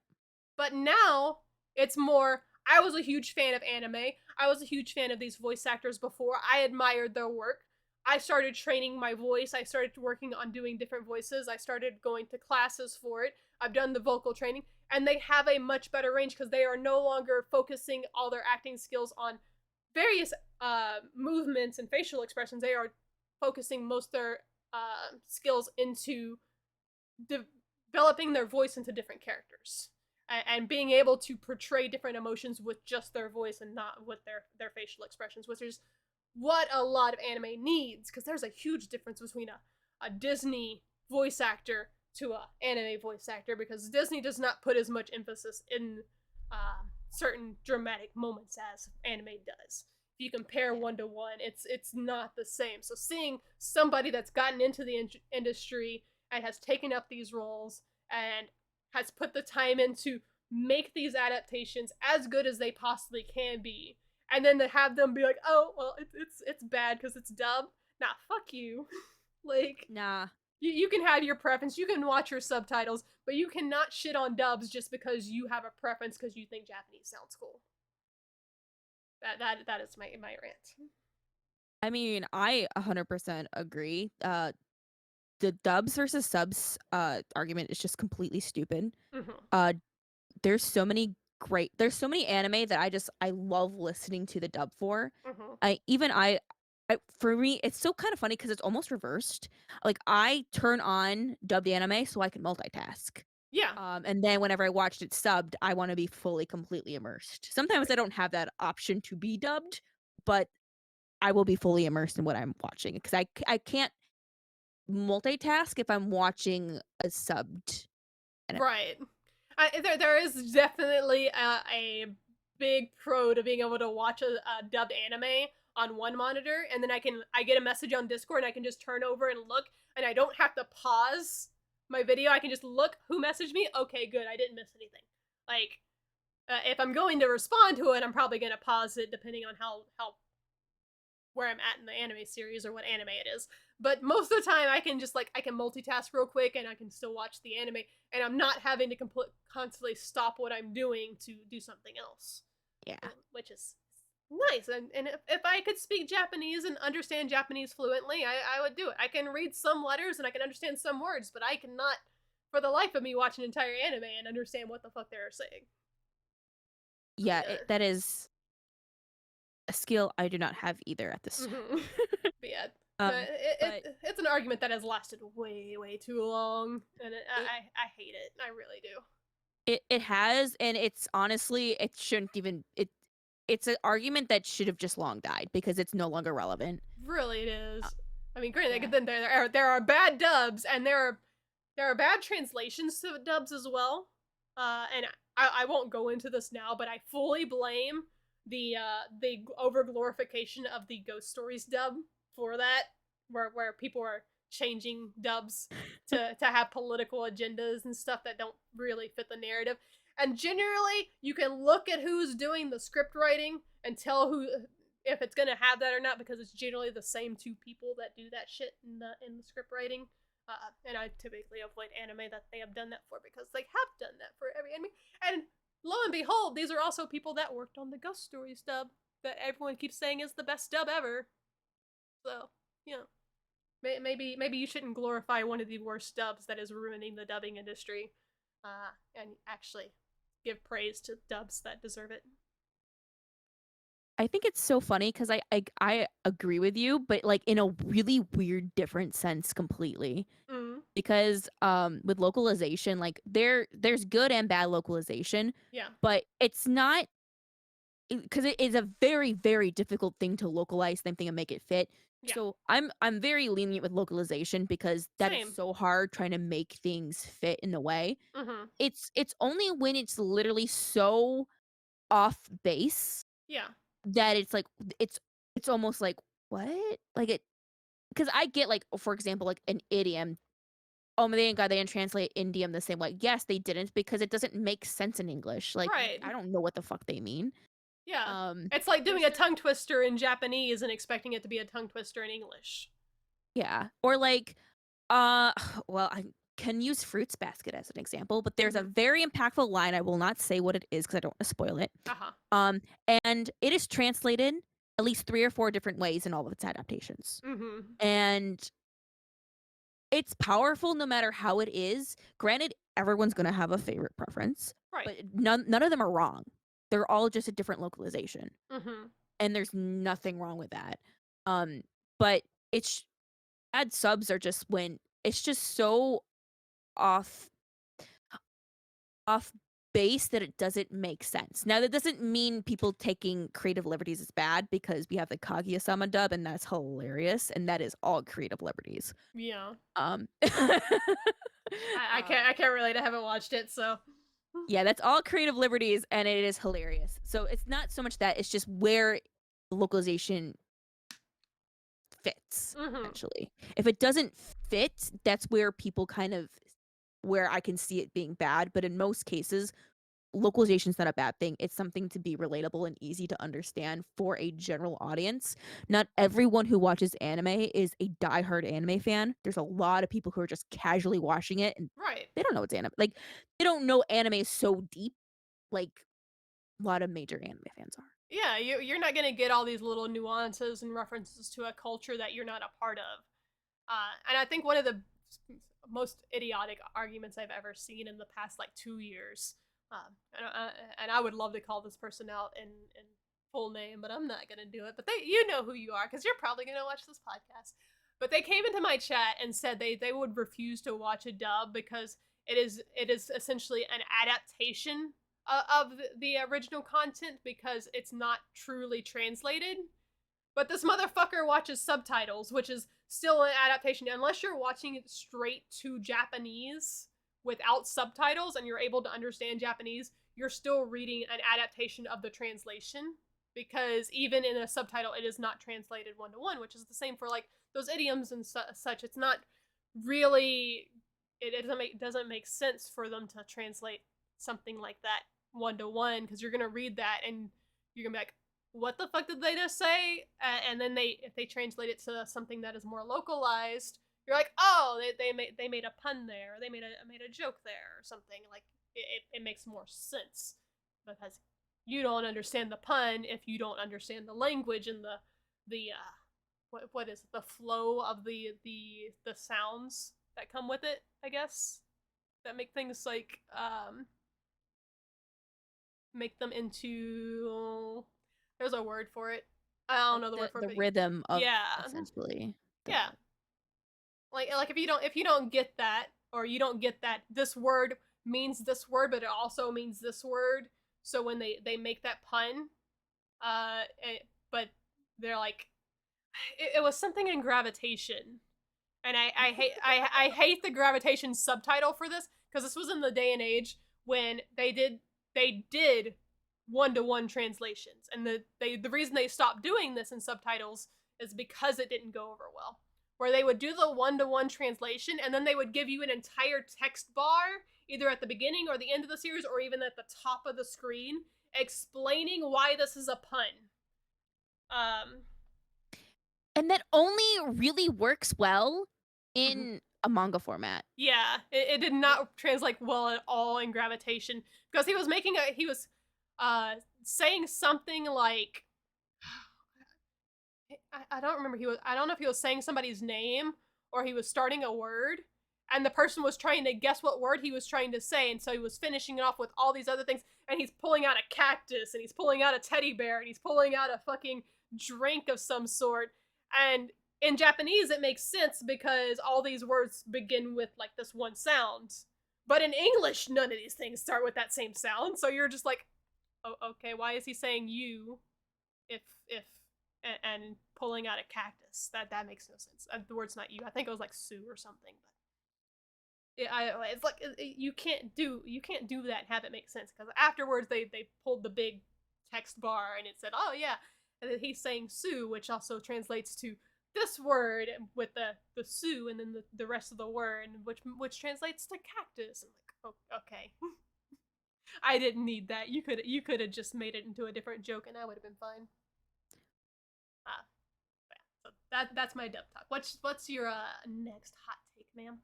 So my final hot take. Now this one is the one I think you'll agree with me on, but this Mm-hmm. is the one where a lot of people will probably disagree with me on. Okay. Um I think it's okay to enjoy problematic situations in fiction when you wouldn't condone them in real life. Oh, 100%. Because fiction, if there's not cause for this thing to happen, like you can be as broad as being like, "Oh, I watched the show and this person's a murderer and I'm watching this show." Like it can be that, or Mm-hmm. even other really don't really want to go into it, Yeah. problematic things. Does it mean it's okay in real life? Hell no, it's not okay in real life. You Uh-huh. can enjoy them in fictional setting with people that exist. Right. Now, Like. there's a line. There is Mm-hmm. definitely a line in that. There is a big line, Uh-huh. but like people cheating or people from like different worlds or classes or whatever, like things like that are explored, and I'm being like, these are not even like really what I'm talking about, but Mm-hmm. these problematic situations is what kind of makes things interesting, because if there's no problems or big bad people to do bad things, there's no, it's just going to be the same shit over and over and over again, and we're going to be bored out of our minds because we're You're following the same stupid plots over and over again versus, oh hey, this, we're mixing it up and this is actually something really dark and sinister. You're like, oh okay. Or something like, this is not very common, but you know what, you might not relate to it, but there's someone out there who's like, I've been in a situation like that and I relate to this medium, and Whoa. it I, and it and not everyone's gonna have the same takes. I'm gonna So say, because it doesn't even have to be something you relate to as much as like yeah, it can be a sensitive topic that is not it's not okay at all, and it's yeah. not okay for you to like this certain thing, but in a medium for a storytelling device, it adds to the story, it progresses it along. And when you were explaining that, the first thing that came to my mind is something that you're gonna hate, so I'm not gonna mention it, but yeah, Oh, was it? Oh, I like at the same time, I don't think I have my opinions, but uh-huh. I don't think people are wrong to consume it. Yeah, exactly.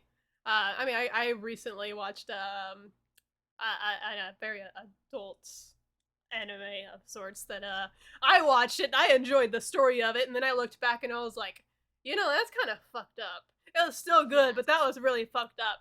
Are Hmm. you familiar with Mori no Kuma-san Tominchu? No. Alright, hold on. Let me link you to that because you might recognize the art if anything else. The season recently came out, and it's questionable. That the start of it is very questionable. I still watched it. Doesn't mean I condone anything that happened in the series, but I still watched it. And anybody listening, if you know what the fuck I'm talking about, shame on you as well. Uh, See, sometimes I think I'm so like, nah, man, I'm in deep, and then you pull something out of your ass, and I'm like, this is not even on my radar, and I have a wide radar. Wait, have you looked up the English title for this? No, I just see what's listed Okay. on the. I have it up. I gave you the anime list one, but the anime list one has the English title for it, Ooh, let me look it up which again. I already have Annie list up because uh-huh. I always have it up, Yeah, but because it gives you a good example of what the show's about. bruh. Oh wait, here it goes. Okay.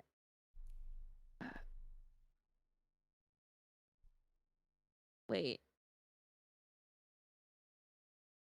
It's not giving me an English title. It's not. My No, anime and list. it's weird because my English is my default for titles on Annie list, which is so weird because it's have the Japanese one default on anime list. Yeah, that's weird. Because it gives it for mine, but I don't have any list on my browser. I have it on my Chromebook, which is on the other side of the room. I'll I'll send it to you later then. Yeah, the English title is very descriptive of what this series is about, essentially. But yeah, so like it's problematic, and I don't have, especially when it comes to adult media though. But even like for regular media, like people glorify Mommy-chan from Rent a Girlfriend, and we know people that think she is best girl for some fucking reason. And granted, I condemn them for that one, but I don't think they're I into that because they're into her. Like I just think they're weird. There's much better choices just in that series alone. I would take the stalking girl over the fucking batshit crazy ex girlfriend, but yeah, that's just me. I just like my stuff to have a little bit of mess in it sometimes. Oh You yeah, know? trashy romance is better because I mean one of my favorites recently has been Scum's Wish. I watched that a couple of Scum's Wish is perfect. Yes. Exactly. It's like this is not an ideal relationship for either of them, but But I'm enjoying this ride. oh, 100%. Um, yeah, so yeah, I have no problem with that. Um, my last hot take you're not gonna like. It's okay. Lay it on me. I realize that essentially my last two hot takes are basically it's okay to like something, just stop trashing on other things. Like it's okay to like things that are bad as well, just don't trash on things for it, but like don't over justify it. But it's okay to have to trash on things just because you prefer one version over the other. Um, to this moment in time, and I have not found a single manga that has gone to form to prove me otherwise yet. I don't think manga is better than the anime ever.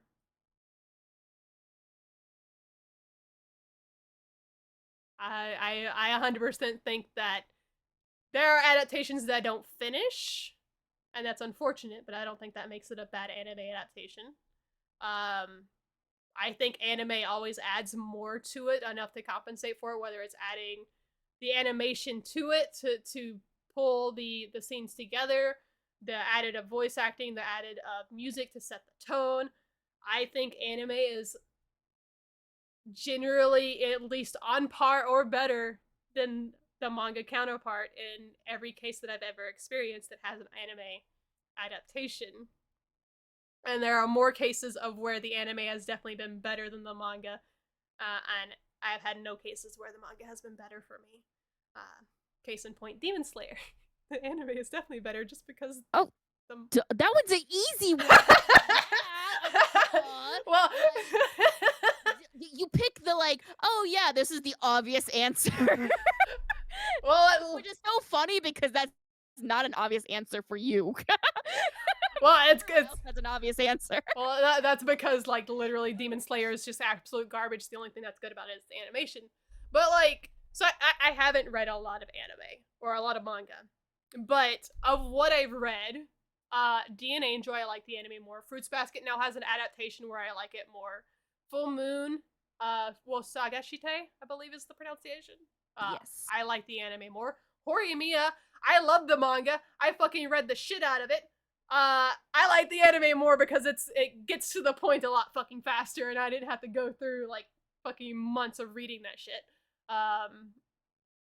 Hit Reborn, I like the anime more. We've already talked about that. I mean, I like the anime more too. Orange, I like the anime more, and that's almost a 1-to-1 adaptation there. Say I Love You, I liked it more. Tsubasa didn't even come close to finishing the anime, and I liked it more. Vampire Knight, I will watch the anime before I will read that manga again. Okay. Hold the tone. I just reread all of Vampire Knight and Vampire Knight Memories. I cannot sit through that anime anymore. I have tried. I cannot sit through that anime. The dub, even worse. I literally told my coworker, I'm like, if you do ever for some reason watch this, but I'm not recommending it because I think I enjoy it. I like it. There's obviously reasons people don't like it, and I don't blame them. But at the same time, I fully enjoyed it, every moment of it. And I would still not recommend that anime to anyone in my life. I will tell you to read the manga. I will never tell you to watch that anime. I told them if you want to have a bad time, watch that anime and especially watch it in dub. And they did. They went home. They were so curious in how bad it was. And they're like, man, I couldn't even get 3 minutes in. It was they're like, that was rough. And I was like, I told you not to watch it. Why did you do that? See, for me, so where the anime leaves off, I'm perfectly fine with it leaving off. I think what continues after bothers me so much in Vampire Knight that I like to pretend like the rest of it doesn't exist. So I can see where you think that, but I just Yuki is so much more annoying in the anime. Hello, Yuki is annoying regardless. The anime, I'm like, I cannot stand you. And then I read the manga, I'm like, you're really awesome. And then I watch the anime, I'm like, what did they do to you? Who hurt you? No, it's because I still hate her in the manga, and then I hate her even more for what she chooses to do past the anime, and I'm like, all right, you're just irredeemable at this point. I'm done. So I like to pretend that the rest of that manga doesn't exist. I just want to say, rereading it recently has completely changed my complete perspective of it because you sit there and okay. Anyways, I can go about that. We're trying to argue. What I want to say is I disagree with you, obviously, but I will say there is a lot of cases where the anime is better than the manga. I don't think that's the case every time. I think there's a lot of cases where the manga is better than the anime, Mm-hmm. but I think uh depends on the case. See, and that's why I'm saying it's just of the stuff that I have read, because there's a lot of things that did not finish, and I went and read the manga, and the biggest caveat for it for me is when it's like the anime didn't finish it, and there's more to the manga, and like that sucks. But to that form, I'm going to watch Air Gear and then probably finish the manga before if I'm going to revisit Air Gear, before I'm going to reread that entire manga. Yeah. Um, Um I know there's about a Berserk fans out there that are about to come for my fucking head. I have not read Berserk. I struggle with action based manga, and I have not touched a single thing of it. I have watched the animes, including the really shitty CGI one. I like the older ones that people have no problem with. I have no experience with the manga. Don't come at me. uh I have a really good example, and I'm Mm-hmm. going to say I'm not sure if you watch this anime. Mm-hmm. Uh Seven Seeds. Okay, so okay, I should have put this caveat before because I put this caveat for the dub, and I need to put this for this as well, excluding Netflix because Netflix fucks up everything. Okay. One that wasn't Netflix, Requiem of the Rose King. I haven't read or watched it. I'm still in the middle of reading it, but Mm-hmm. watched episode 1 and I couldn't watch more. I was like, how could they? They took a Yeah. really awesome like action series and they made it still. Like it was like watching a slideshow. And I'm like, this is an action fan like historical action based off Shakespeare. Like there Mm-hmm. should be emotion, action, movement, and none of that is there. There's like, and if what movements there is so minimal, it was like they might as well have just made a slideshow. Yeah.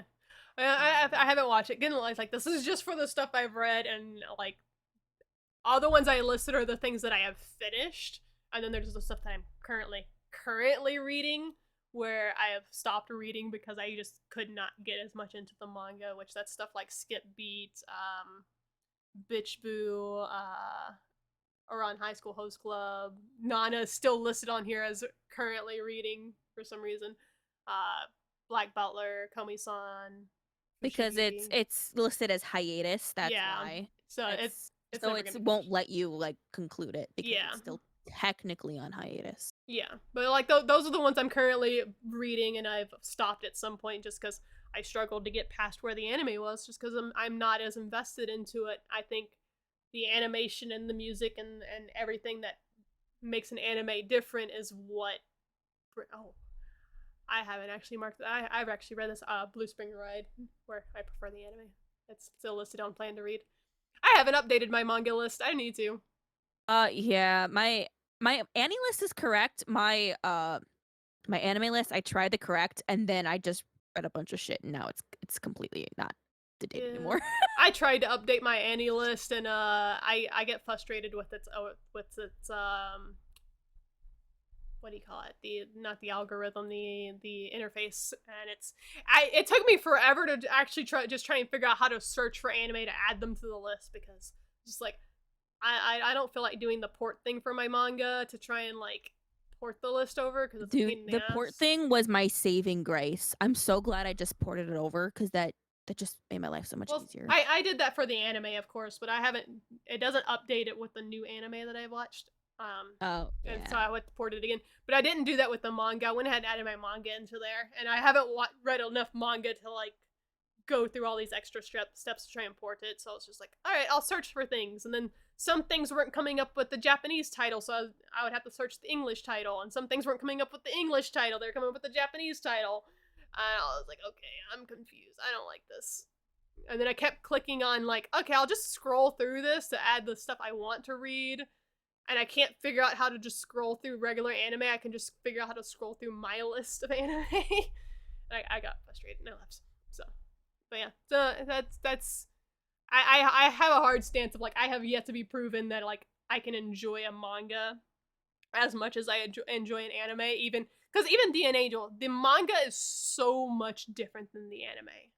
And the anime takes out a lot of like what makes D an Angel, and I still prefer the anime. There was oh, so you've watched Bokura ga Ita. Yeah, You prefer that anime? yeah. Bruh. I It took me forever to read the manga. I I struggled so hard to get through it.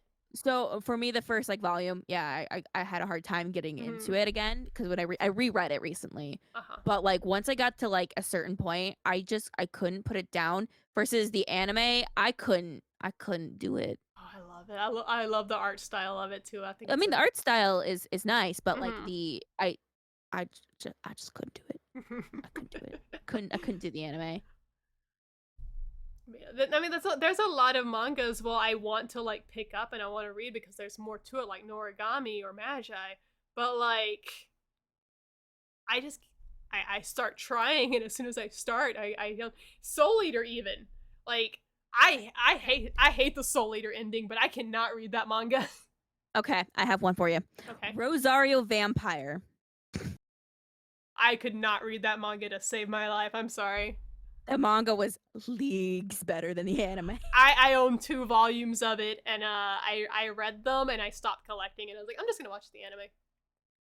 The the anime, so Rosario Vampire eventually has a story eventually, and it's Mm-hmm. actually a pretty good story. The the anime is just is fan service it the entire time. I like the There's fan fan service service though. in the series throughout, but like there's actually a plot, and the anime was like, what plot?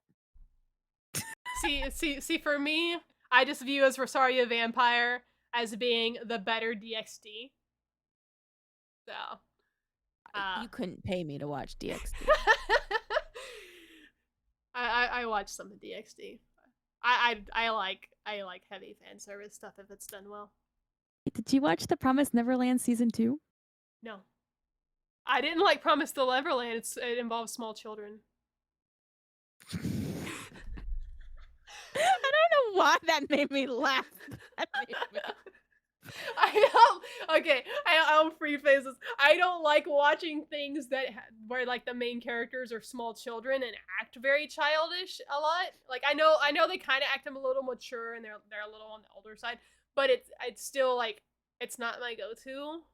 Which is why I haven't watched Spy Family. It's why I haven't watched Buddy Daddies because I don't like children in And real life, yet and I don't you like. gave it a 9. Wait, I get. Did I? Yes, you did. You gave The Promised Neverland a 9. But that's season 2, though. Ah. Mm. I don't remember rating anime in the past couple of years because I did all my ratings on stream when I first started streaming. Yeah, but that was after the first season came out. Yeah, I didn't watch Promise to Neverland until after I started streaming though because it was recommended to me. Oh. Yeah, you have a rating on it. No, I don't remember rating it. So, because when I first hit affiliate, I did a whole streams where I rated everything on my anime list because everyone was bitching because the only things I had rated were hentai. I remember that stream Yeah. very well. Yeah. So everything that should be rated is stuff that I watched prior to streaming. And I watched Promised Neverland last year, I think, or a little over a year ago. Well, you rated it. I didn't mean to. I mean, to be fair, also, I have Full Metal Alchemist Brotherhood rated it at a 4. And I don't actually think it's a 4. I mostly rated a 4 just because I hate the fan base and I hate that people constantly insist that you only watch Brotherhood and not watch the original. And I also hate the fucking fan base for constantly downvoting anything that passed it. I think they finally got bored of it. Oh, they did, because now Kaguya-sama has passed it, and now everyone keeps talking about, oh, Kaguya-sama is like the best thing because it passed Full Metal Alchemist Brotherhood. And I'm like, oh no, we're not about to ignore all the other things that passed Brotherhood, but the Brotherhood fandom decided, oh no, we can't have this. We're gonna be fucking toxic. Yeah, I mean, I love Kaguya-sama, don't get me Hmm. wrong. I don't think it should be number 1. No.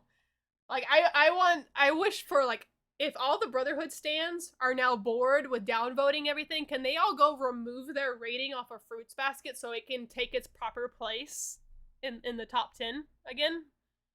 Because like that was dirty. Like it reached I get interspecies reviewers because that was done as a meme. Thank you, That was Noble. Thank funny. you, Nuxtaku. It was great, but that did not get up there on genuine means. But Fruits Basket final season got the number 1 spot on genuine means by people just genuinely liking the series, and then Brotherhood's like, oh yeah, we can't have that. Let's all rate it a 1. Like, Yep. nah, fuck you guys. And they've done that multiple times as well. I'm pretty sure And when you Attack on look at Titan would be like, higher as well if it wasn't for that. well, Attack on Titan, the current The final season is, iteration that's yeah. out, it's right now number 1 on there. Yeah. But like Um, if you look at most popular, Attack on Titan has been in the top. Like the first season has been in the top in popularity for a long ass oh while. yes. And it would definitely I think season was it season 3 that actually got close to hitting passing Brotherhood, and then it got downvoted. Yeah, season 3 part 2. It got downvoted down to 7. Yeah. So, and Bleach I think actually suppressed it for a little bit as well, but the new season. Yeah, probably. Mm-hmm. Um, there's a lot of hype there. Yeah. So, Brotherhood fandom absolutely dog shit. So is the Boku no Hero fandom. So is the Demon Slayer fandom. I hate fandoms. They're disgusting. I do. I rate things on my MAL most of the time just to piss people off as well, because I also have Cowboy Bebop rated at like a 2, I think. I think it's funny how much you hate fandoms, and yet I love fandoms because they give me all the fan content I want. Thank you for letting me live my ship's fantasies because they will never happen in canon. Yeah, go have fun with Shio. Leave me the fuck alone. Like I'm especially hateful towards fandoms now after getting attacked for saying Attack on Titan was great. I'm still mad about that. You got attacked for saying Attack on Titan is great. Do you not remember that? Like that was like No, I feel like I will remember once you remind me okay. of the context, but So I can't remember the context of this. so I made a tweet saying that I was a little sad that we haven't seen an anime that has been as great as Attack on Titan since 2016. Oh, That hasn't been a remake or a reboot. And then everyone came at me. Like, I had comments on there, but I had people coming into my chat yelling at me about it. Like, oh my god, how can you say nothing good is coming out? Here's Bochi the Rock, some cute girls doing cute things. Definitely not a Keion Watamote crossover fucking bullshit.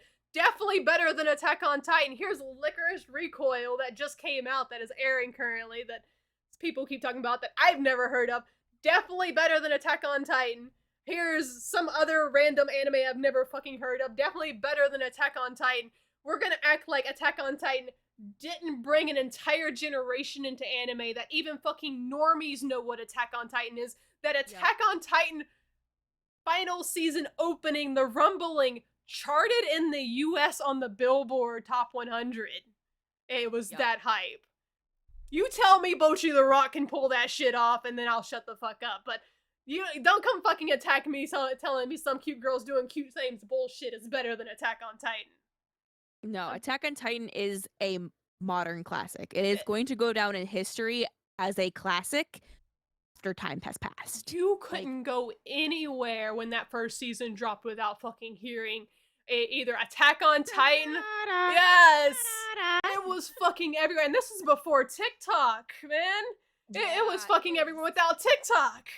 It was I remember like seeing, because that was like my Tumblr era. Mm-hmm. And it was literally everywhere. There was no way you could escape it. Everyone knew what Attack on Titan was. And that's when you started seeing like regular people being like, oh, hey, I don't like anime a whole lot, but like I like Attack on Titan. Oh, it was fucking great. Even because I stayed away from it for a long time because I don't like touching things that are super hyped, because I think it's gonna like ruin my opinion on it. So I always kind of wait till it dies down a little bit, and then I'm so glad I waited because I binged watched that entire first season so quickly, and I was mad that we didn't get a second season for so long.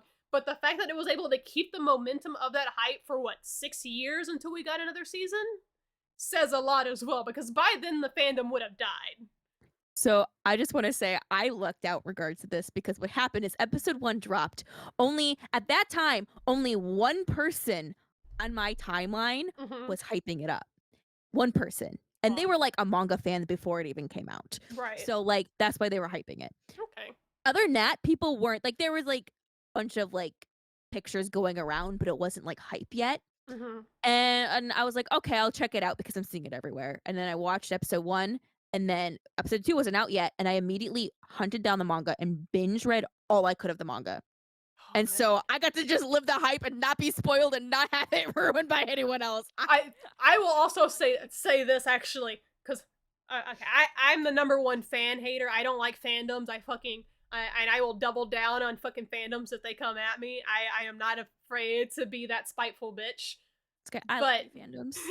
but Attack on Titan's fandom has not spoiled the ending for me. I've heard people have been disappointed with it. I have heard people don't think it could have been better. I've heard people that are kind of mad about it, but I have no idea how this series is going to end. And I have not been spoiled on it. And I venture a lot of anime circles, and they've kept a tight lid on it. I avoided the Fruits Basket fandom like the fucking plague when that anime aired, and thank God I had read the manga because I would have been spoiled on fucking everything if not, and it still reached my timeline. But with me actively being in anime circles that only talk about hype anime half the time, I don't know how Attack on Titan We is. definitely have very different feeds on our Oh. websites that we go on because I definitely I would have if I didn't keep up with Attack on Titan as current as it is, I would have Mm-hmm. been spoiled on everything. Well, you also venture more manga circles, don't you? I do, Yeah. I do, which is why I'm like, Yeah. I definitely would have spoiled it. As someone that Surprised more people haven't already been yeah, spoiled. as someone that's in anime only circle for the most part, the manga fans have not bled over into the anime fandoms as much for me. Whereas like Fruits Basket, the manga fans were right in there. Like there was no escaping it for Fruits Basket. But yeah, it hasn't bled over to the anime side of the community at least. And I don't follow a lot of manga creators. I think there's only like one manga-ish YouTuber I even watch, and I don't even follow her on Twitter. So, and It's not even creators. It's just people like posting like out of context screen caps, and I'm like, that's very much has a context. Please do not post that as out of context because it's very much in a context. fair. Oh, since we're talking about spoilers, because I know we've talked about this a little bit, and we can wrap things up after this. But like, Yes. but one thing we've both agreed on, and I hate this argument so much, where even if you have a platform, people will say they'll start spoiling an anime, and then somebody will cry like, "Oh, don't spoil that!" And they're like, "Oh, it came out 10 years ago," which is my problem with the Fruits Basket anime community. That is the stupidest fucking thing. This is practically a hot take, so it's a bonus hot take, but it's one I know we both share because Yep. most of the anime community right now is newer anime fans that got into it in the past 10 years, and most of them do not go back and watch older stuff. They watch the stuff that is currently coming out, which is nothing wrong with that. But you saying, oh, it's okay to spoil something that came out 20 years ago because you expect everyone to have been watching it, you're only talking about like maybe a tenth of your fan base, because most people that have already watched that were fans of anime back in that time and probably watched it as it was coming out, with the few exceptions of the people that have enough like balls to go back and watch older stuff. And even a lot of people from my generation aren't really big into anime communities anymore. Like they watch anime or they don't watch anime anymore, one of the two, but they don't partake in communities anymore. So your fan base isn't watching stuff from 10, 20 years ago, so they don't know the fucking spoilers. Please stop spoiling Gurren Lagann for everybody. I would like people to watch Gurren Lagann for the first time and not know what happens halfway through the series. Please, Yep, thank you. like me, because I haven't watched it and I already know what happens, and that's the whole reason I'm not gonna watch the whole thing. I know. I think you Also, still please stop should. spoiling Death Note for people. People Yeah. don't know what happens. Don't say it. Yes, if you watched it, it's an obvious thing. But if you haven't, it is not obvious. Do not Yeah, tell people what 100%. happened in the series. Please. Same Because with Code Geass. yes, Please stop please. spoiling the ending of these Please shows. stop. Those things are like, oh, but it's been out forever and everyone should know this. No, there's new people on the internet. People age, people grow. These young children that are babies in kindergarten are going to grow up, watch anime, and they're not going to know that this thing happens to this person or that event happens. Like, they don't know it. Do It, not it, spoil it. it's so hard to like recommend stuff anymore because like Gurren Lagann's one of the things I love to recommend to people, but I can't recommend it without being like, oh yeah, you're not gonna know what happens. Granted, they're probably not gonna know the ending of it because the thing that gets spoiled is halfway through the series. Yeah. I'm a little more okay with people spoiling a certain event in One Piece just because it's a 1,000 episode series and it happens like 600 episodes in, and I know exactly sometimes what you're talking about, and I uh-huh, shouldn't because yeah. I've been spoiled. But I feel like it's something that's like, even if you know it's gonna happen, it doesn't take away from the moment, and it's actually something that It really doesn't. it can drive people to it. Because That's the only reason I'm giving One Piece a chance. I'm not gonna lie, the only reason I'm giving One Piece a chance is because I knew that happened, and I yeah. was reading like a little like I read a little bit of what was going on during that point. Hmm. And I'm like, damn, I had a hard time getting into it, but I really like this part. Yeah. The only reason. That is the one exception I'll make, but I'll still advise against, please stop spoiling things just because they're older, or at least give a caveat. Be like, okay, I'm gonna spoil this, and then say you're gonna give them a moment to like tune out for a minute, spoil it. Don't go back and be like, oh no, it's okay, spoil it. It's like 20 years old now. Shut the fuck up, you brainlet. I don't fucking care. Um, No, a spoiler is defined how I define spoilers, and this is like in my rules. mm-hmm. If you check my rules on my Twitch channel, it Uh-huh. is anything that will ruin the viewing or reading experience of a series for someone who's never watched it for the first time. Yeah. That is a spoiler. Anything that will ruin that experience. Mm-hmm. I mean, granted, I got spoiled on something from Chainsaw Man that made me drop it, so I'm happy on that. So, Yeah, I'm so mad. I was almost to that point, and I got spoiled, and I was so mad because I wasn't there yet, and I wouldn't have seen it coming. And there was stuff that I still wasn't spoiled on, but I was pissed. I was so yeah. pissed. I was like, "Are you kidding me?" I had put it on hold after episode 3 because I was like, okay, this is definitely not for me. I can't do this. This is not my type of show. I don't see what the hype is about. I'm just gonna put it on hold and I'll binge watch it when it's done. And then somebody came in my chat and straight up spoiled something that happens in a few episodes. I'm like, oh, I don't want to watch that. Fuck this shit. And I dropped it completely because. So that's a spoiler I will welcome because that is definitely not a scene I ever wish to see in any kind of format. Oh, wait. Did you get spoiled on something different? Maybe. Something Maybe. disgusting? Yeah, what mine isn't necessarily disgusting, but I know something disgusting in it. I mean, yeah, if I heard that happen, I probably wouldn't have started it to begin with either. This is by far one of the few things that like I have a very strong stomach, but just being told it happens Okay. made me sick. Yeah, I know what you were told. Oh yeah. Yeah. Not a big thing, but like I got spoiled on a big thing. I don't care about the big things, so. And yeah, I almost threw up Yeah. reading it. Yeah. Mhm. I can't. I don't wanna. It's not for me. And So it's one of those things like people say I'm contrarian and I'm harsh on anime, but I'm like I don't shit on things I don't like unless I actually think they're bad. I don't think Chainsaw Man is bad. I don't think it's as hype as people think it is, and it's just not for me. But you like it, you fucking like it. People like Jujutsu Kaisen too. I know you. No, thank you. Yeah, Jujutsu Kaisen was a hot take reject. So, Yeah, I almost. So the main reason I decided to go with mostly broad ones because I was about to piss off the Brotherhood fandom, the Jujutsu Kaisen fandom, and the Boku no Hero fandom with my it's hot okay. takes. I was gonna piss off the Jujutsu Kaisen fandom. Problem. God. Uh, Yeah. If you're part of like any major fandoms and you watch our podcast and you want to bitch about us, go right ahead in the comments because I need laughing material. I will go on my stream and laugh at you. I will not name you or give you any clout, but I'm gonna make fucking fun of you the entire goddamn time because okay, can you be a little bit nicer to me though? I no. have a soft. A little bit. You can disagree with me. Be nice to me. No, if I get it, you get it too. But with that, I think that's a good way to leave off on our first hour. 3.5 hours in. We definitely need to prep less material next time. Well, Something that's really weird I didn't think we'd be saying. I think we'll be fine because looking at the stuff that we have prepped, because so this one was I think if we had just done the 3x3, we would have been good. But because we introduced ourselves as well and kind of went into the backstory, that's what drew us over.